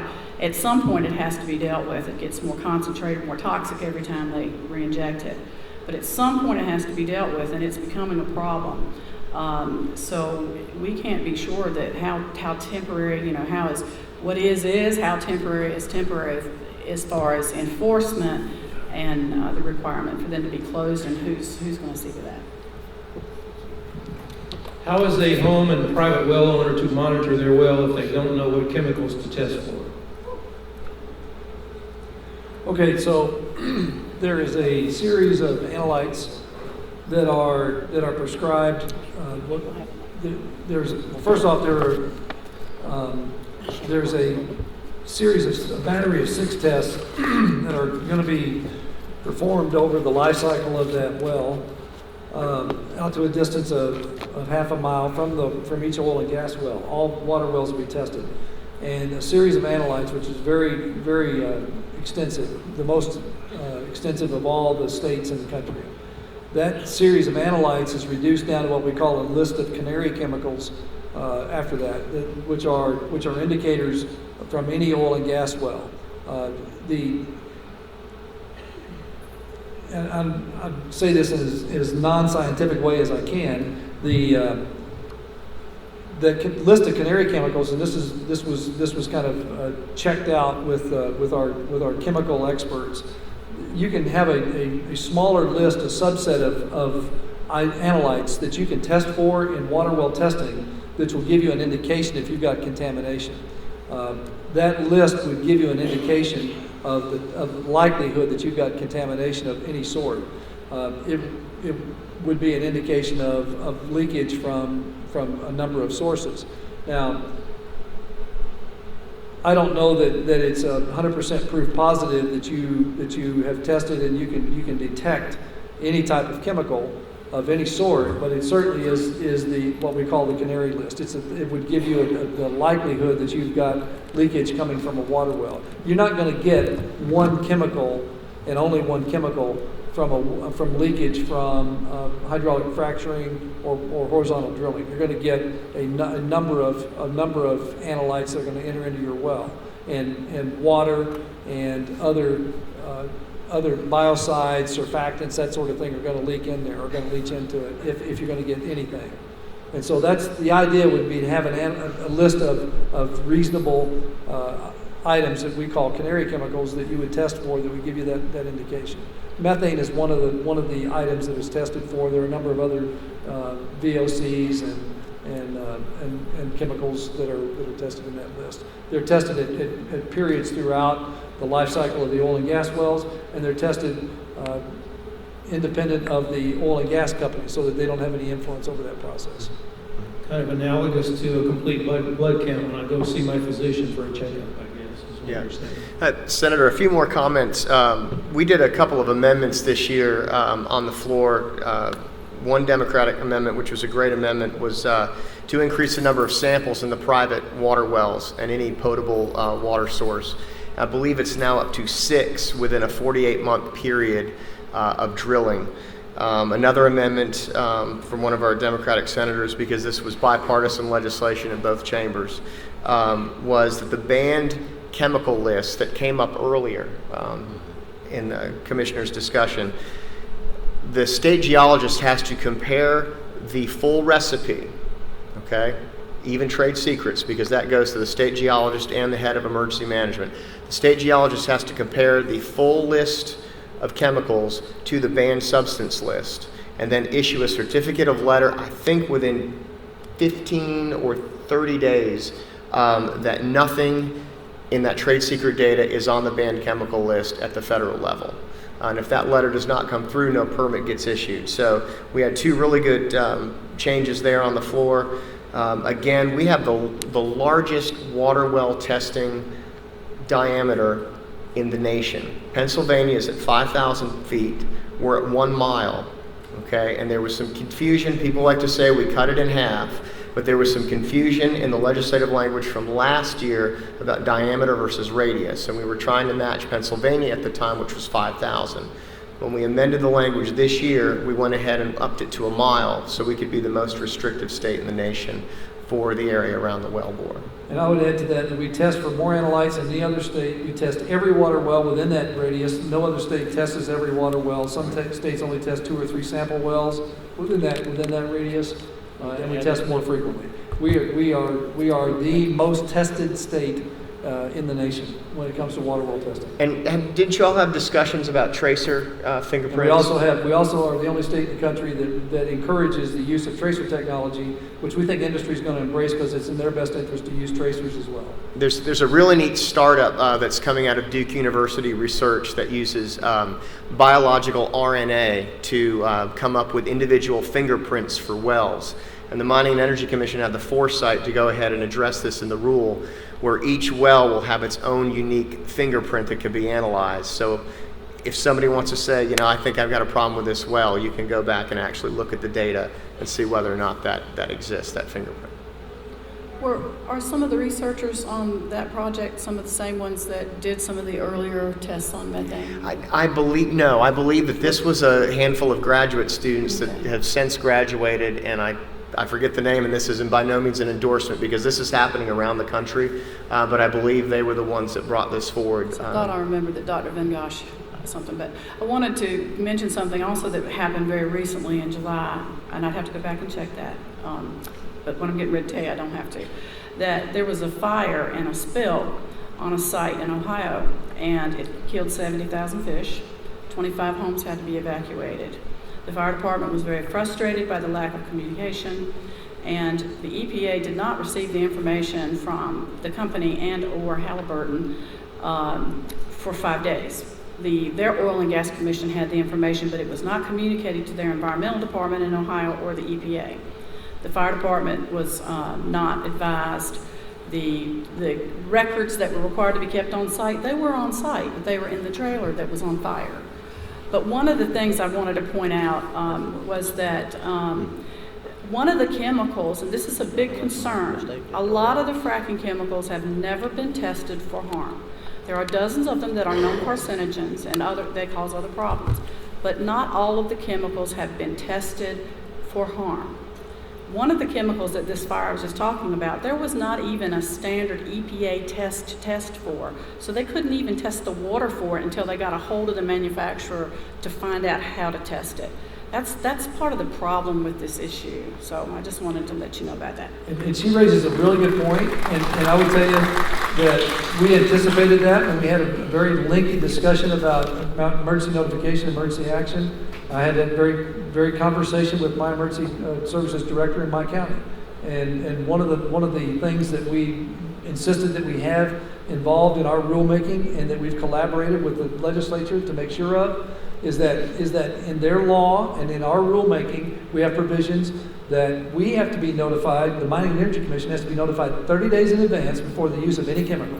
They have to notify us first. Even if it's a trade secret, they have to tell us in advance so we have a chance to research it, know, and then therefore that we have the onus on us, the Mining and Energy Commission and DENR, to do the proper research and to gather information. If we've got concerns about a chemical and the ability to handle it in an emergency situation, then the burden of proof is on us. If we want to tell that company, you can't use it, then we can tell them, cease and desist. You can't use that chemical till we've had time to make a proper accommodations for emergency services. So we've got that. No other state does that. North Carolina can do that.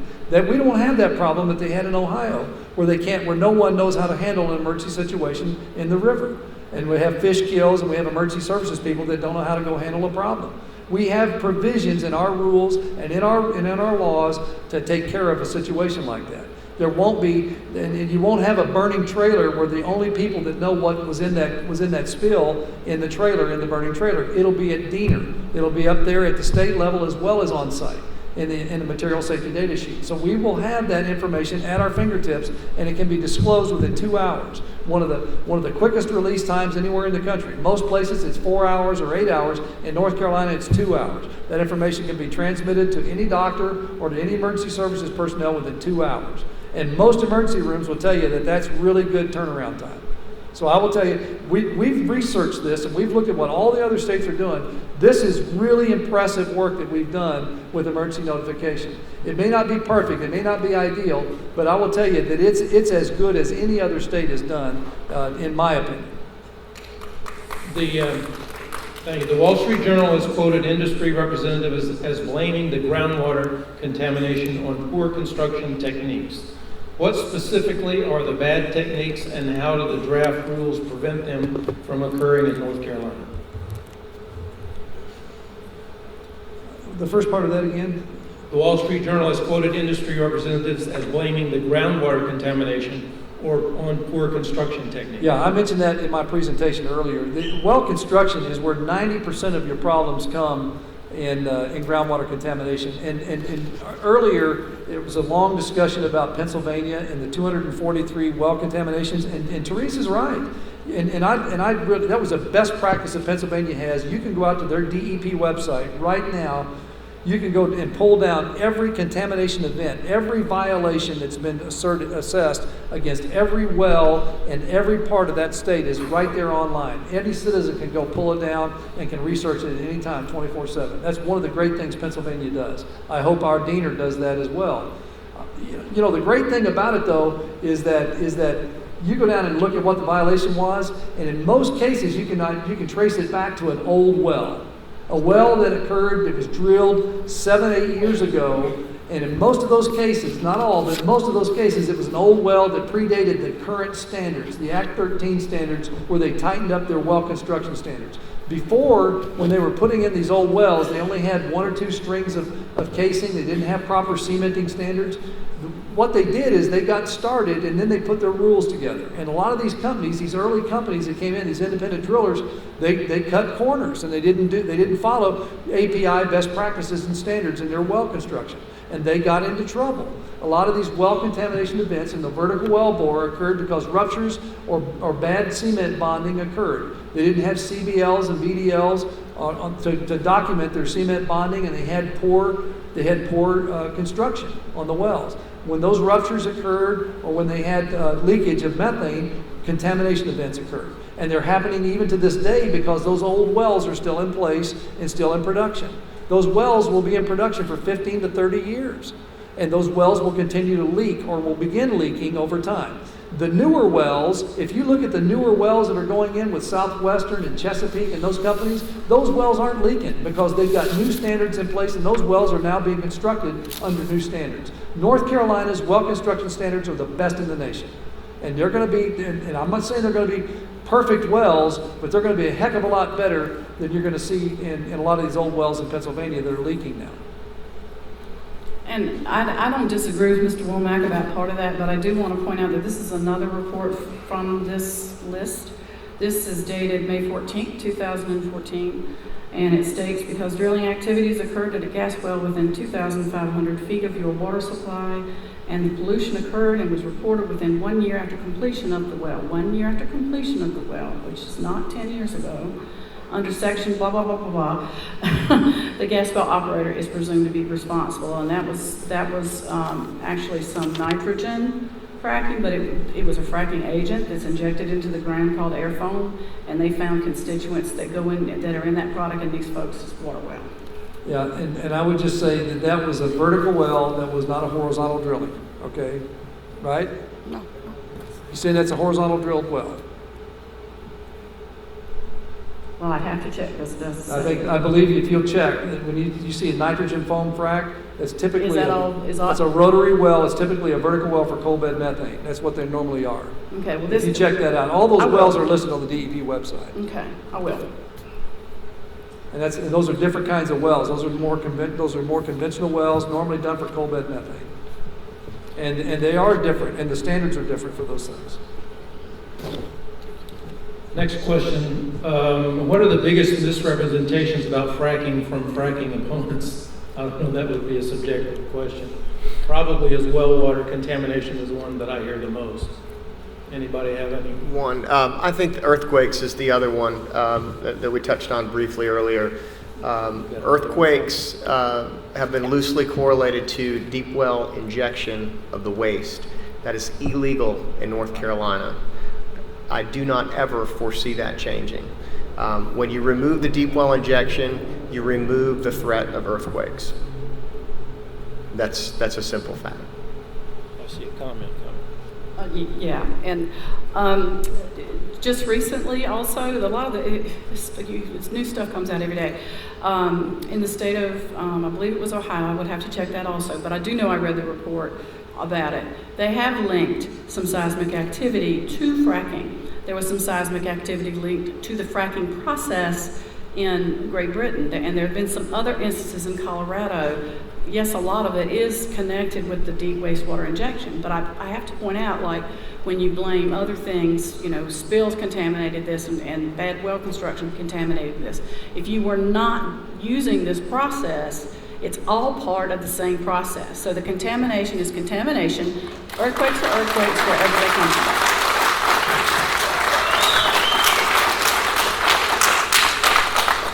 If fracking is as safe as the industry says, why does the fracking law go to such great lengths to protect companies from any liability for damage to property owners' land and water supplies? Well, first off, that's a really good question. I don't know what they're specifically referring to about the fracking law. The Senate Bill 786 that was passed this year does not, in my recollection, it's out there on the table, I don't recall it doing anything about protecting from liability. In fact, it goes to great extent to require the industry to have to get bonding so that they can pay in the event that they cause damages. So the truth is that the industry is held accountable and liable. There's presumptive liability. If the industry has caused damage, there's presumptive liability on contamination, and that presumptive liability means that they've got to prove that they didn't cause the damage, which is just the opposite of what's normally done in our court of law. So, I think that the legislature has done what most legislatures have done around the country. That they've gone to a great extent to make sure that the industry is going to be held liable and accountable in this state like it is in most other states. And we do have, I'm sorry, do one of y'all? He's done, I think. Go ahead. And we do have presumptive liability, which is good, but the companies can challenge that. They can challenge that in court. So that's no guarantee that absolute guarantee that somebody's going to be protected. The other thing to keep in mind, too, is that North Carolina has a very unique statute that was quite a controversial issue in our General Assembly this year, and that's the statute of repose. You may or may not have heard about the CTS contamination in Asheville and the Camp Lejeune contamination of groundwater down in eastern North Carolina. But we have a unique statute that prevented, and I haven't done, this issue just came to my attention, so I'm not as well versed on this as I am some of the other things, but I'm looking at it. But anyway, long story short, this statute essentially prohibits you from an individual from suing or for harm a certain amount of years after it's established that harm occurred. For instance, and I'm sure these folks here know a lot more about it than I do, but for instance, if your well was contaminated and you didn't find out for several years, it took several years to cause it, I think it's a 10-year limit. You may not be able, according to North Carolina law and our U.S. Attorney General, use that against the state, which caused the legislators, very rightfully so, to address that by putting a date certain of 2013 on it. Anything that happened before 2013 that statute could not be, as far as groundwater contamination, could not be applied to. But it doesn't say anything about after that. Is that correct? To look at that. Okay, thank you. So people are very vulnerable. It's a very vulnerable thing. And What scientific peer-reviewed university-based research do you draw on to suggest fracking is safe? The John Locke and Freedom Works reports are not what I'm asking about. I mean papers in scientific journals.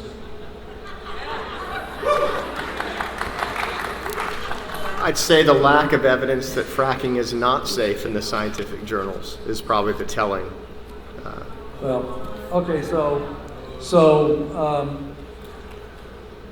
The short answer is that I can produce for you dozens of documents, and there's some out on the table if you want to go out there and look at them. There's a handful out there that are science-based and peer-reviewed that show that. The Department of Energy has a number of scientific studies and expert PhDs and chemists, scientists of all sorts.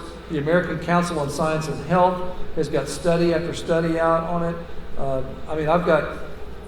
There are literally dozens of studies and analyses that have been done that show that it can be done safely and responsibly. The Obama administration has a number of leading officials that have made that statement. I don't know what you're specifically looking for, whoever submitted the question, but it can be done safely and responsibly. It is being done safely and responsibly in 34 other states. Now, there are incidents of mistakes being made, of shortcuts being taken. There are states with inferior rules. There are states that don't have any rules in certain areas of the industry. And when you don't have rules or you don't have regulations governing something, it's going to be taken advantage of. So I think, what we've tried to do here is, our legislatures had the foresight to guide us down a certain path. The Mining and Energy Commission's written a number of rules to try to safely and responsibly regulate this industry. And now what we've done is we've put together a framework in which we think that we followed best practices, and what we've created is an environment in which it can be done as safe and as responsibly as it is anywhere else in the country. If you disagree with that, again, I would suggest submit your studies and analysis that show a smarter and better way. But to just say no isn't really an option at this point. To just say no, because that question has already been answered. Now it's a question of what would you do, how would you do it differently, and how would you do it better? Don't. And I also want to point out that studies are coming out almost daily that are showing, that are corroborating some of these earlier things that the industry has really demonized the researchers and tried to discredit their work. But there's more and more studies coming out that are, some that are peer reviewed and some that are being peer reviewed, that are showing different issues with this. And one thing to keep in mind is that the gas has been in the ground for a very long time. It's stored there naturally. There's no hurry. The price is very low. There's no hurry. We have time in this state to wait and see where the dust settles. Because saying that our rules are as good or our protections are as good as anywhere else in the country, anybody else in the country is doing, that's not saying a whole lot by Mr. Womack's admission.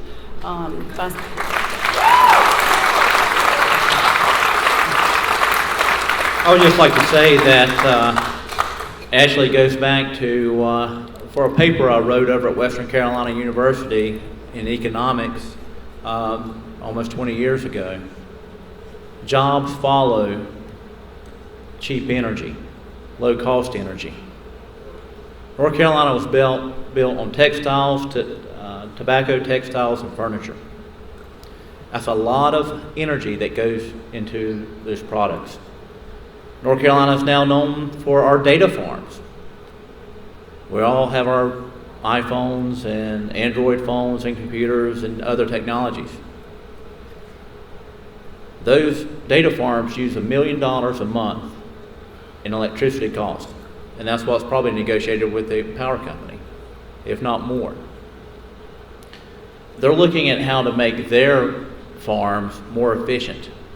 Instead of running on 110, they're running on 440. With that, we're looking why North Carolina was a job leader and why we took the jobs from the Rust Belt, because we could provide energy at a lower cost. A lot of land was lost when the TVA came about. I don't know how many people in this room were here when some of the dams started being built. But a lot of land was lost for that, and that created a lot of energy for this area. A lot of jobs were up here. But of some of the regulations that came past, and we lost those jobs and textiles, you see the T-shirt there, Haynes Furniture. Some of them are coming back now. Haynes Textiles. Some of them are coming back. But it's an area that went through an economic depression. Kannapolis, North Carolina. That in its heyday, that when we went through the Great Depression in this entire country, technically the only taxpayer in the state was Cannon Mills. It's because we had low-cost energy. We need that so people can have a job, go to work, pay taxes, support our schools. We need that because we're in a global society right now. We're not competing against Georgia, South Carolina, and Virginia.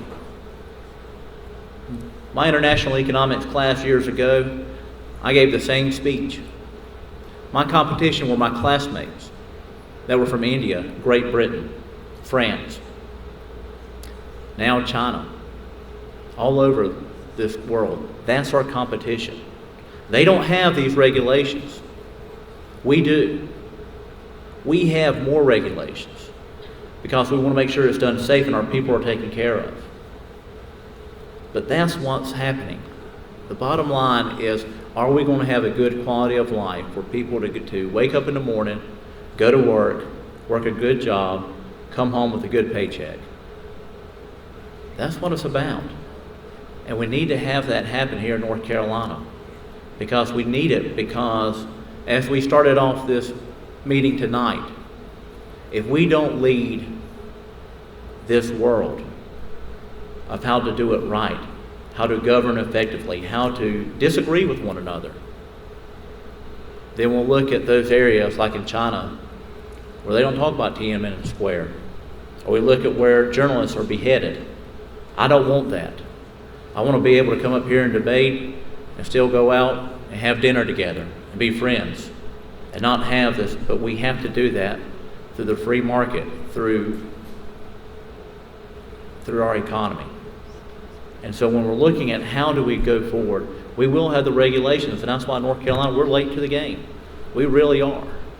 But we know the rules, and we will make sure those rules are taken into account to make sure that we do this in a very safe and reliable way. For context, June 2013 poll from Harris of 600 North Carolinians, 91% of registered voters in the poll, and that was across independents, Democrats, and Republicans, were for increased production of domestic energy. In the last 2 years, United States, look it up, June 2013 Harris poll. In the last 2 years, America became the largest natural gas producer in the world. We surpassed Russia. In the last year, we became the largest oil producer in the world. We surpassed Saudi Arabia. Both of those were from shale. We have the lowest CO2 footprint in the last decade because the coal plants are transitioning over to combined cycle natural gas plants. We surpassed the targets in the Kyoto Protocol that then President Bush did not sign and agree to get into. And what happened was the market came on and adjusted, and we even surpassed those limits in CO2 output. The only country in the world that met the Kyoto protocols. Without signing it. So just some more information. As Senator Davis said a minute ago, I see a comment coming. It's very hard to argue, and I don't disagree with Senator Brock's thoughts and ideas about we do need jobs, but one thing to consider is at what cost, and I want to elaborate on that. But I wanted to mention to you, we hear that we need to have our own domestic energy source. For right now, before the Department of Energy, there are 40 proposals. Now, not all of them will be permitted or approved by any means, but there are 40 proposals in different stages for liquid natural gas export terminals. I looked this morning, and like I said, some of them are probably already existing import terminals that are being switched. So if it's so important to the United States, we need to keep it here. And another thing about the CO2, methane in the short term is a much more potent greenhouse gas than carbon dioxide is. There's a real concern for how much methane that is being released into the atmosphere by hydraulic fracturing and ancillary activities, pipelines, and that's one thing you don't hear people talk about too much. All the pipelines are going to be going through your backyards, and that is eminent domain. So, and all the leaks from those and from other types of facilities, there's a real concern, and it's a growing concern, about how much methane that this process is releasing that could be actually, I know that climate science is a real controversial, but since Dr. Warren brought it up, it's a real concern that this could be very, very bad for the climate of the world. You know, I was just thinking about the methane, if there's methane production, and on my travels when I went to look at the farms out in Arkansas, I did find a lot of beef cattle around those drill pads, so that's probably where a lot of source of that methane came from, is that beef cattle. So, just a thought. It's nice to know you have a sense of humor. I do. I don't know that there's a good follow-up to that. I have no words. Who is going to pay for repairs and maintenance to roads, bridges, shoulders, and highways? That's a good question. Right now, DOT has posting and bonding authority on all the state-maintained roads, including county roads in the state. One thing we've asked DOT to look at is if their posting and bonding authority is appropriate, or if they need to have some other type of road use agreement. And so those meetings are ongoing right now in one of the trips up to Pennsylvania. And it's different to do apples and apples when you're talking about roads, because we have the largest state-maintained road network in the nation in North Carolina. And Pennsylvania was completely different, where they had county roads which were in really poor shape. And I think when I spoke to somebody from Chesapeake, who was the largest producer of shale gas at that time, Chesapeake's budget for road construction was larger than Pennsylvania Department of Transportation for that year. So it's something that's very serious. If you're going to use the road, you've got to make sure it's maintained and put back better than it was before. So it's something that's ongoing, and if we need to adjust statutes, it's certainly something we'll be looking at with our senators and representatives. The process is to take a look. DOT is looking at how they construct roads compared to other states. One thing, we do have one of the largest, if not we're second to Texas in state-supported systems, but we're looking at also how, if you're going to use that road system, and you have because a lot of these areas are going to be out in the rural parts of North Carolina where they don't have the high amount of traffic as some of our urban areas, that they will have to build up that road. That's where DOT and the engineers will come out and take a look at it. And we went through Arkansas and we saw where they did improve their road system in a lot of areas. And I will say our road system is a lot better than theirs to begin with. And that's one thing we will make sure that they will take care of our roads and make sure that the entire state will benefit from that. And bridges. Especially bridges. One other quick thing I wanted to add, the one thing you shouldn't do, and I urged DOT to do this when we were looking at studies over the last 2 years, is you should look at what other states did and then try to figure out how can you do it smarter, better, faster, more efficiently, more effectively. And Pennsylvania basically said, look at what industry did to us, and then reacted. And what I've encouraged DOT to do in our study group is to look proactively at this industry and say, okay, for example, the Sanford Subbasin, where we know is the locus of most of the early activity, go ahead and look at that. Look at the road and rail network in there. Look at the known and likely area where the drilling units are going to be assigned, and identify that area, and then do an impact analysis on that area, and then focus your energy early on traffic management and on routing and using the rail spurs there, so you minimize the amount of road network and road traffic, because the rail takes that traffic a lot better than roads. And there's actually 2 major rail lines that roll through that area. And if you use that, you can, and then use pipelines from the deep river instead of trying to run all that stuff around by truck. A large majority of that truck traffic is moving water. If you'll just use pipeline instead of, and those surface laid pipelines, you can save yourself an enormous amount of truck traffic running up and down 2-lane roads by simply using rail and pipeline, surface laid temporary pipelines, which is what they do in a lot of these states where they're using, where they think ahead, instead of just assuming you've got to react and let the industry do what it always does in every other state. think proactively about this industry, and that's what DOT said that they would do. If you just assume that you got to use road networking and road traffic for everything that you do, that's going to be an enormous cost on the road network. And I think we can avoid a lot of that trouble if we would just do this more proactively and more efficiently through pipelines and using rail. Did you have? I had a brief question, and it sort of applies to this because some local communities and local officials and governments do have road maintenance issues. But in one of the bills, aren't they prohibited from passing impact fees and imposing impact fees on the industry and franchise fees or permitting fees? Local governments. There's a local preemption clause that mirrors the hazardous waste clause as well. But they did not. But they did not preempt the municipalities for municipal road agreements. So municipalities do have the authority to enter into road maintenance agreements, and they know that. And the municipalities. So if municipal roads are going to be used, municipalities can enter into road maintenance agreements because the state does not maintain municipal roads. But they can't. But they can't regulate the impact industry. fees. Right. Okay. All right. Thank you. Okay, because this industry is very complex and technical, who is going to police this industry? And what level of funding have they been allocated by the legislature?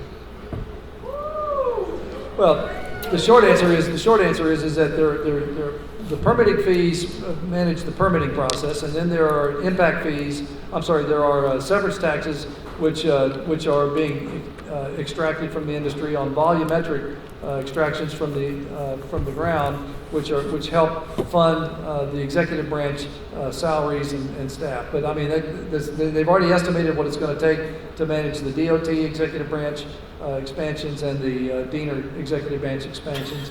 Those are the two most heavily impacted executive branch agencies that I'm aware of. And I'll say this as the chair of appropriations of Natural and Economic Resources, which oversees the financing for Diener. It is the smallest section of the budget. If you're looking at how much we spend on education, which is 60%, health and human services, 20%. And when you look at justice, public safety, general government, which Senator Davis chairs, you're looking at the budget for natural and economic resources. That's the smallest part of the state budget. But with that, as Commissioner Womack said, that we will have additional revenue coming in to make sure that we do have this process, because the thing like I said, we're going in this with 20/20 vision, seeing what other states went through. We want to make sure we have the right people out there, the correct number to make sure we don't have this to monitor our wells, monitor our testing and everything else, because we don't want to have those issues that they had in other states. And I mean, and I'll give you my word right now, we want to make sure that Diener is fully fully funded to handle this, and all the other agencies are fully funded with this. If you look at what money that comes from this, as far as the additional money that comes to this area, or it comes from this process, the revenues of the state, local, county governments, they go up. I mean, there's a lot of economic activity that's behind this. And one thing that Arkansas kept drilling into my head was that be ready.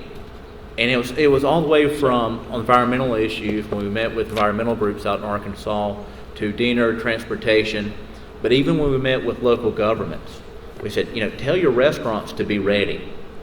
And I'm like, what do you mean? I said, well, they'll get an order for 350 ham biscuits in the next morning, and 300 sausage biscuits, and for the work crews, and then they'll have an order coming in for lunch and coming in for some of these rural diners.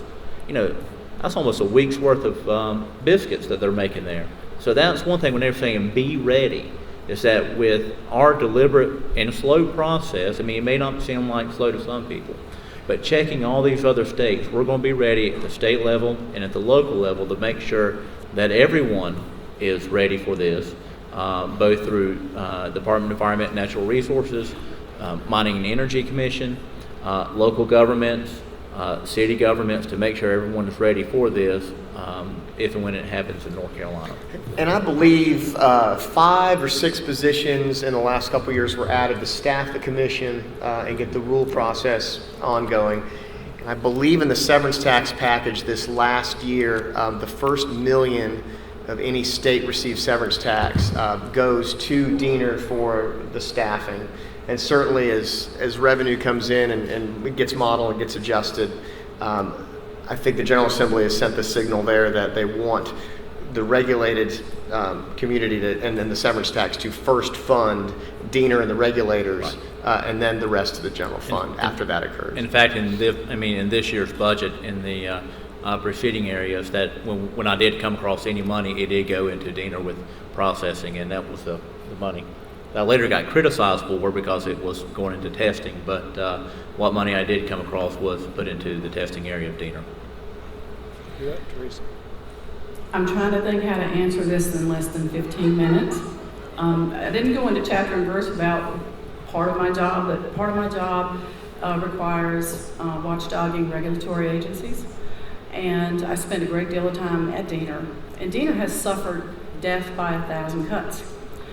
And whether a regulatory agency has the political will and the resources to monitor the most powerful and moneyed industry in the world is in question all over the United States.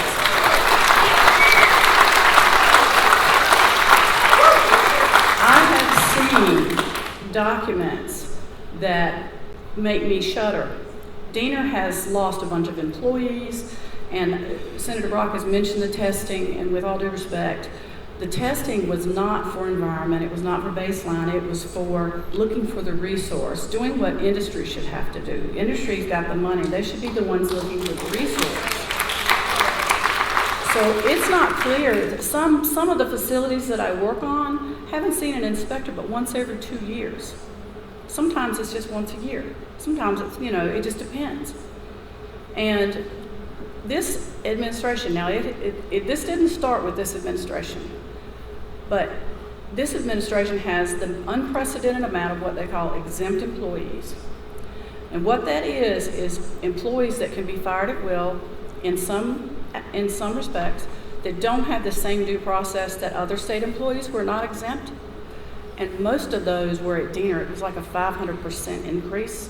Almost everybody from the directors, which is normal, the directors and so on are usually exempt, but all the way down to middle management, permitters are exempt. And they're afraid. I've talked to whistleblowers that people are afraid to say no. So, I think that we have to be realistic about this, and I'm very encouraged by what Senator Brock said and Dr. Warren said, and I'm really looking for some of Diener's money to be restored to their budget so they can do the job that they're charged to do. And there are awfully good people there, awfully good people at Diener. So I hope that those resources will be restored. Thank you. Next question. For all the problems that can occur from fracking, why subject the residents of North Carolina, even if there is a small chance of contamination and misfortune? Well, that's a philosophical question. You could ask the same question about any industry, and it really comes down to what your value system is. You could make the same point about the logging industry. You can make the same point about pharmaceutical industries. There are risks with every industry that you bring into the state. This industry is particularly reviled by certain environmental or other interest groups. This industry is, and some of it is probably deserved because of past behaviors in other areas around the world. Not all of it is deserved, but it just goes with the turf. Certainly there are great economic benefits that accrue with this industry wherever it is gone, and otherwise there would not be 34 states that are doing it and doing it with great prosperity today. this country would not be having a manufacturing renaissance and attracting companies back to this country that just took their companies abroad back into this country if it wasn't having this renaissance because of shale energy. In fact, there are studies being done now by IHS that suggest that the only reason the U.S. has come out of the recession from 2008 and 9 is because of shale energy. That the shale energy revolution is brought about a manufacturing renaissance in this country, that the only reason that the economy is starting to turn around now is because of the shale manufacturing renaissance. That I will tell you that if you look at the numbers of this industry, that I think Dr. Warren mentioned earlier about the fact that the U.S. has now become independent in shale gas, and that it is now manufacturing almost 100% of its needs in natural gas, and is now, because of shale energy, producing much more of the crude oil that it needs in the country, and that by 2040 is projected to produce virtually all of the crude oil that it's needed because of shale energy. That the country is now is close to becoming energy independent. That's been the holy grail of energy development in the country for years. So you ask the question, why would we take on the risk of some contamination?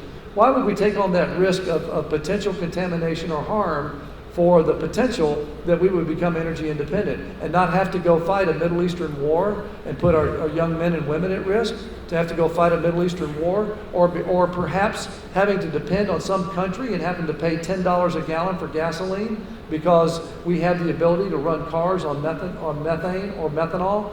You know, the reason is because if we can become energy independent and not have to count on some other country, or we can produce the products that I put up on the slide earlier, and use those products that are made in the USA and not have to import them from Saudi Arabia or from Venezuela, to be able to do that and do that here, American made and created, and do it with American jobs, I don't know why not.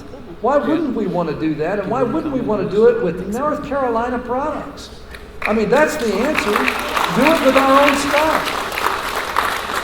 Oh, yeah, I did. I thought I wasn't going to say anything, but I just wanted to point out again about the liquid natural gas export terminals.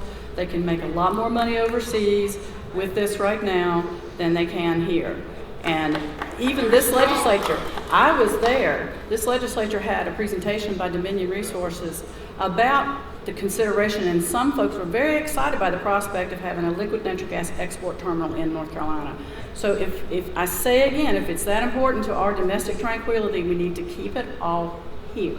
I think with part of that, through the legislature, we're looking at how do you build the network, the infrastructure to have natural gas, to have where you can fill up your car, or you can, I looked at it. I just bought a vehicle last year. And the reason why I looked at what gas terminals that were. I said, well, there's one in Raleigh. I'll use this car mainly from commuting from Moxville to Raleigh. But the closest one to Moxville was in Lexington, which was 20 miles away. So it wasn't, you had that part of convenience where it wasn't there.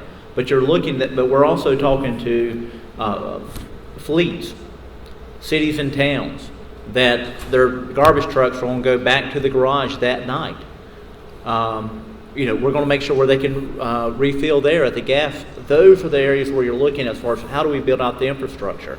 How do we keep using that? How do we look at expanding natural gas lines? One of the poorest counties in North Carolina is Robertson County, or Robertson County, depends on which side of the county you live on. In that county, it's one of North Carolina's poorest counties.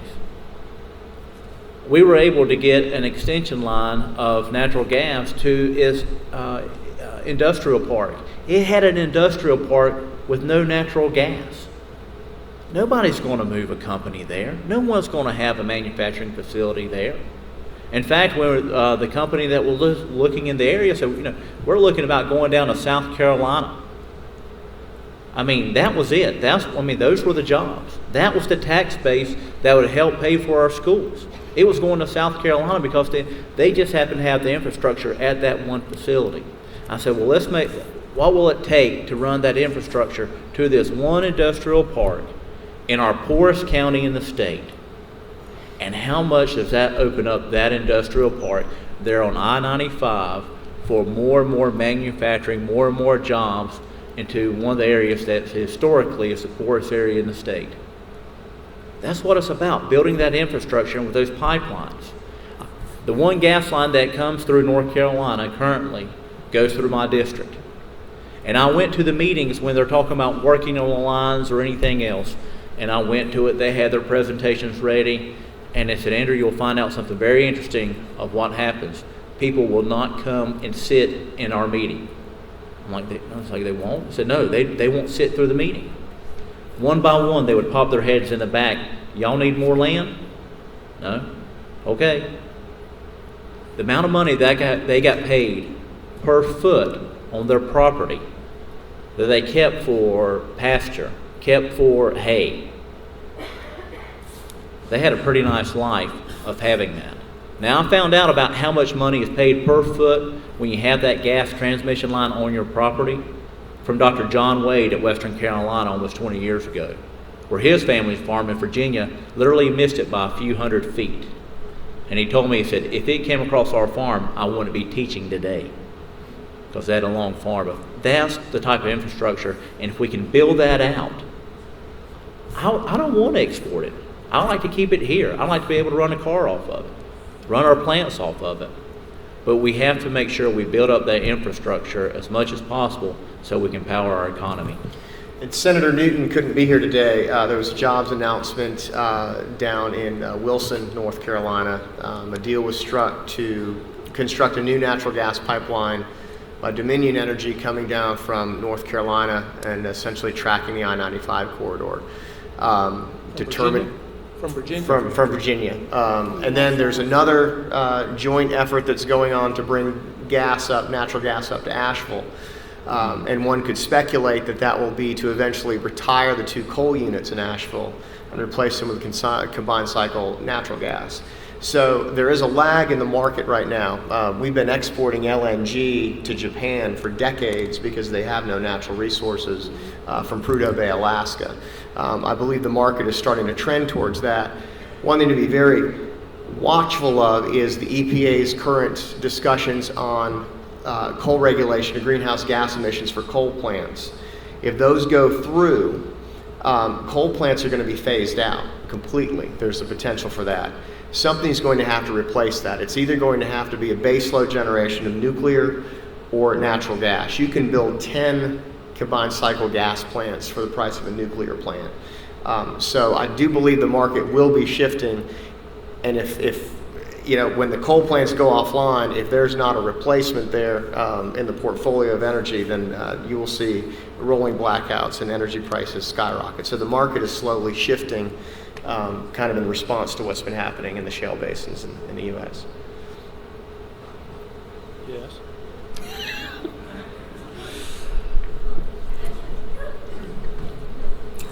I do want to point out too that in this discussion that the corporations are going to go where the money is, and if the money is overseas and they can send it there, that's what they're going to do. But the other thing is there's a lot of controversy, and we don't have time to talk about it tonight, but I'd be happy to talk about with folks later about that this whole drilling frenzy is almost like a Ponzi scheme because they can't raise funds, they can't raise money without drilling, and that it's an artificial house of cards. So I'm not sure about what the economic benefits are going to be of that in the short term or maybe even the long term.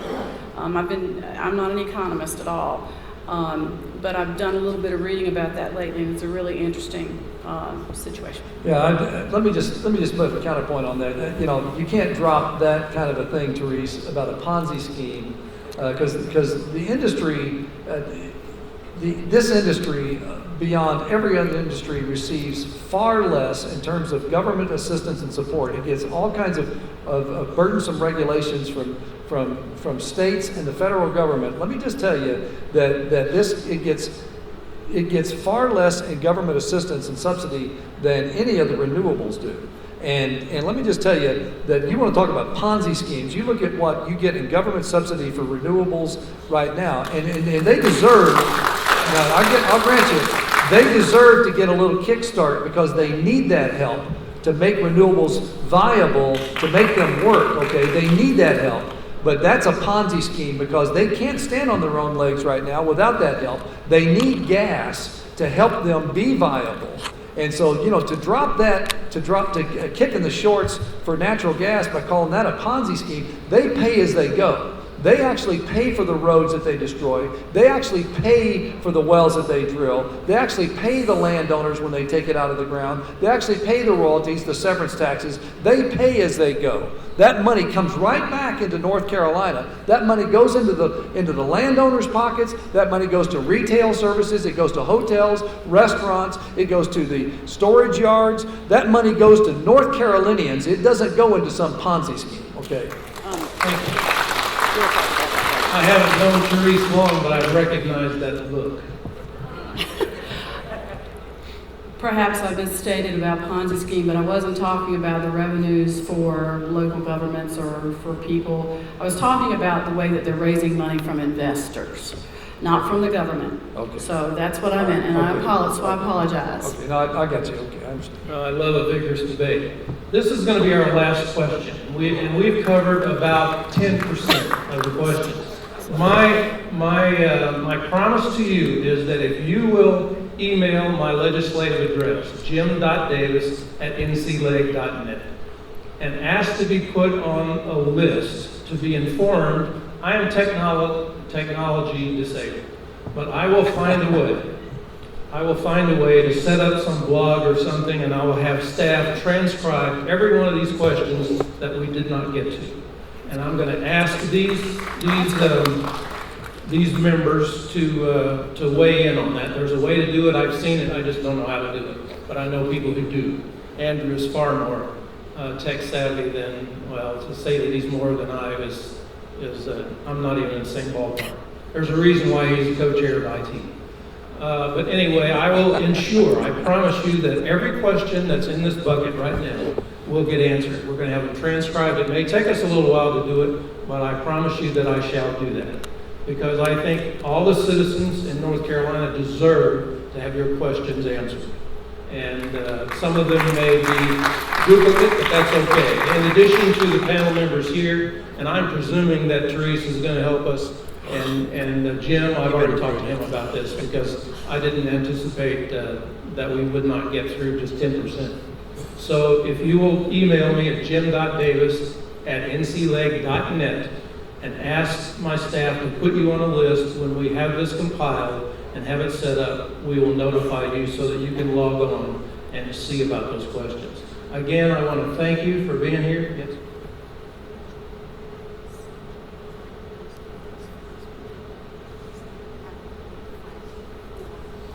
Okay.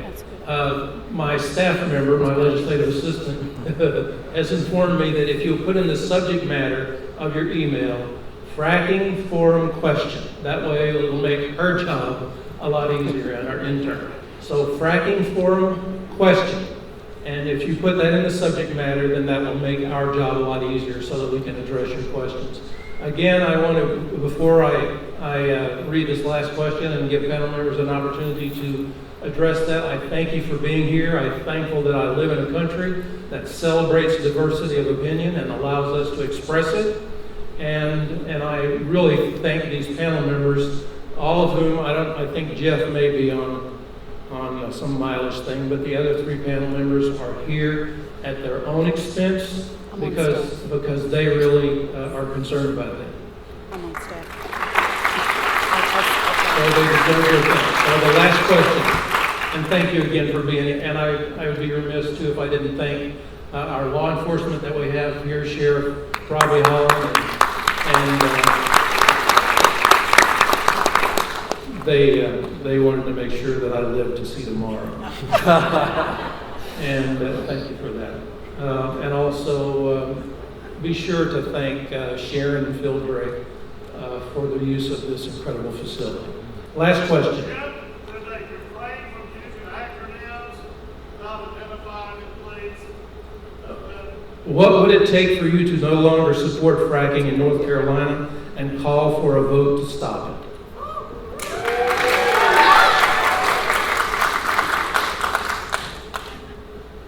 Y'all don't want to touch that with a 10-foot pole, do you? I thought you'd go first this time.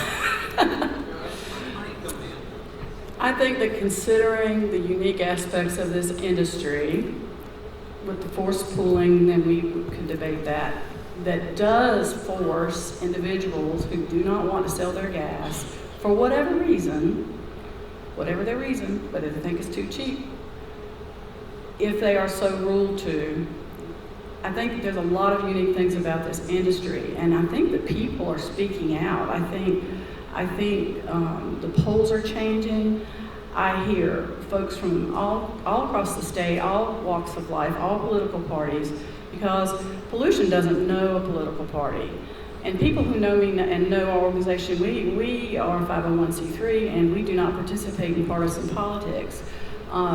Because I work with folks, like I say, that are dealing with problems. And so I think that these lawmakers are the ones who should answer this question. But I think it's a great question, because people should have a right to decide, what they're going to have to be dealing with. So that's not really good, but I just wanted to just to say that politics, all politics is local, and that pollution doesn't stop at a blue or a red fence. It affects people equally.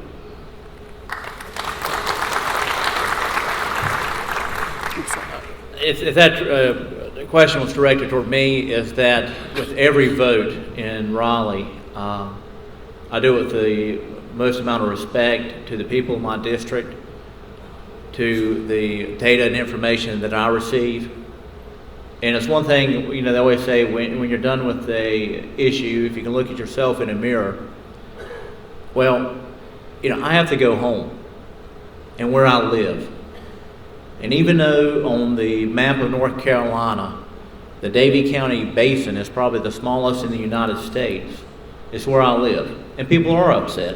And a lot of people are misinformed about the process and a lot of the myths that were up on the slideshow.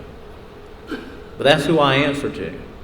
And it's just not, I don't see them as voters, because in that area, my family's lived there for 200 years. So most of them are family. And so we talk about it every Sunday, about what happens, after church at dinner, what's happening with this issue. It's come up in my church. What do we do with that issue? Our church was just, how are we going to keep the lights on? How are we going to have the air conditioning running? But and I say that because we're looking at the jobs that people have. When we went through that recession, we lost a lot of jobs. But also, we don't want to be in a process that hurts our environment or hurts our people. And I mean that because going back to 1988 is when the federal government was looking in North Carolina of putting in a low-level nuclear waste dump.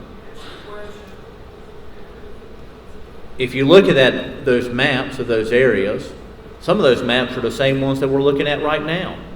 When they were looking at putting something close to Southern Pines, looking at something in Davie County. And people say, well, wait a minute, how could this be safe in this area? But we've looked at 34 other states and their process and find out what they did right and what they did wrong.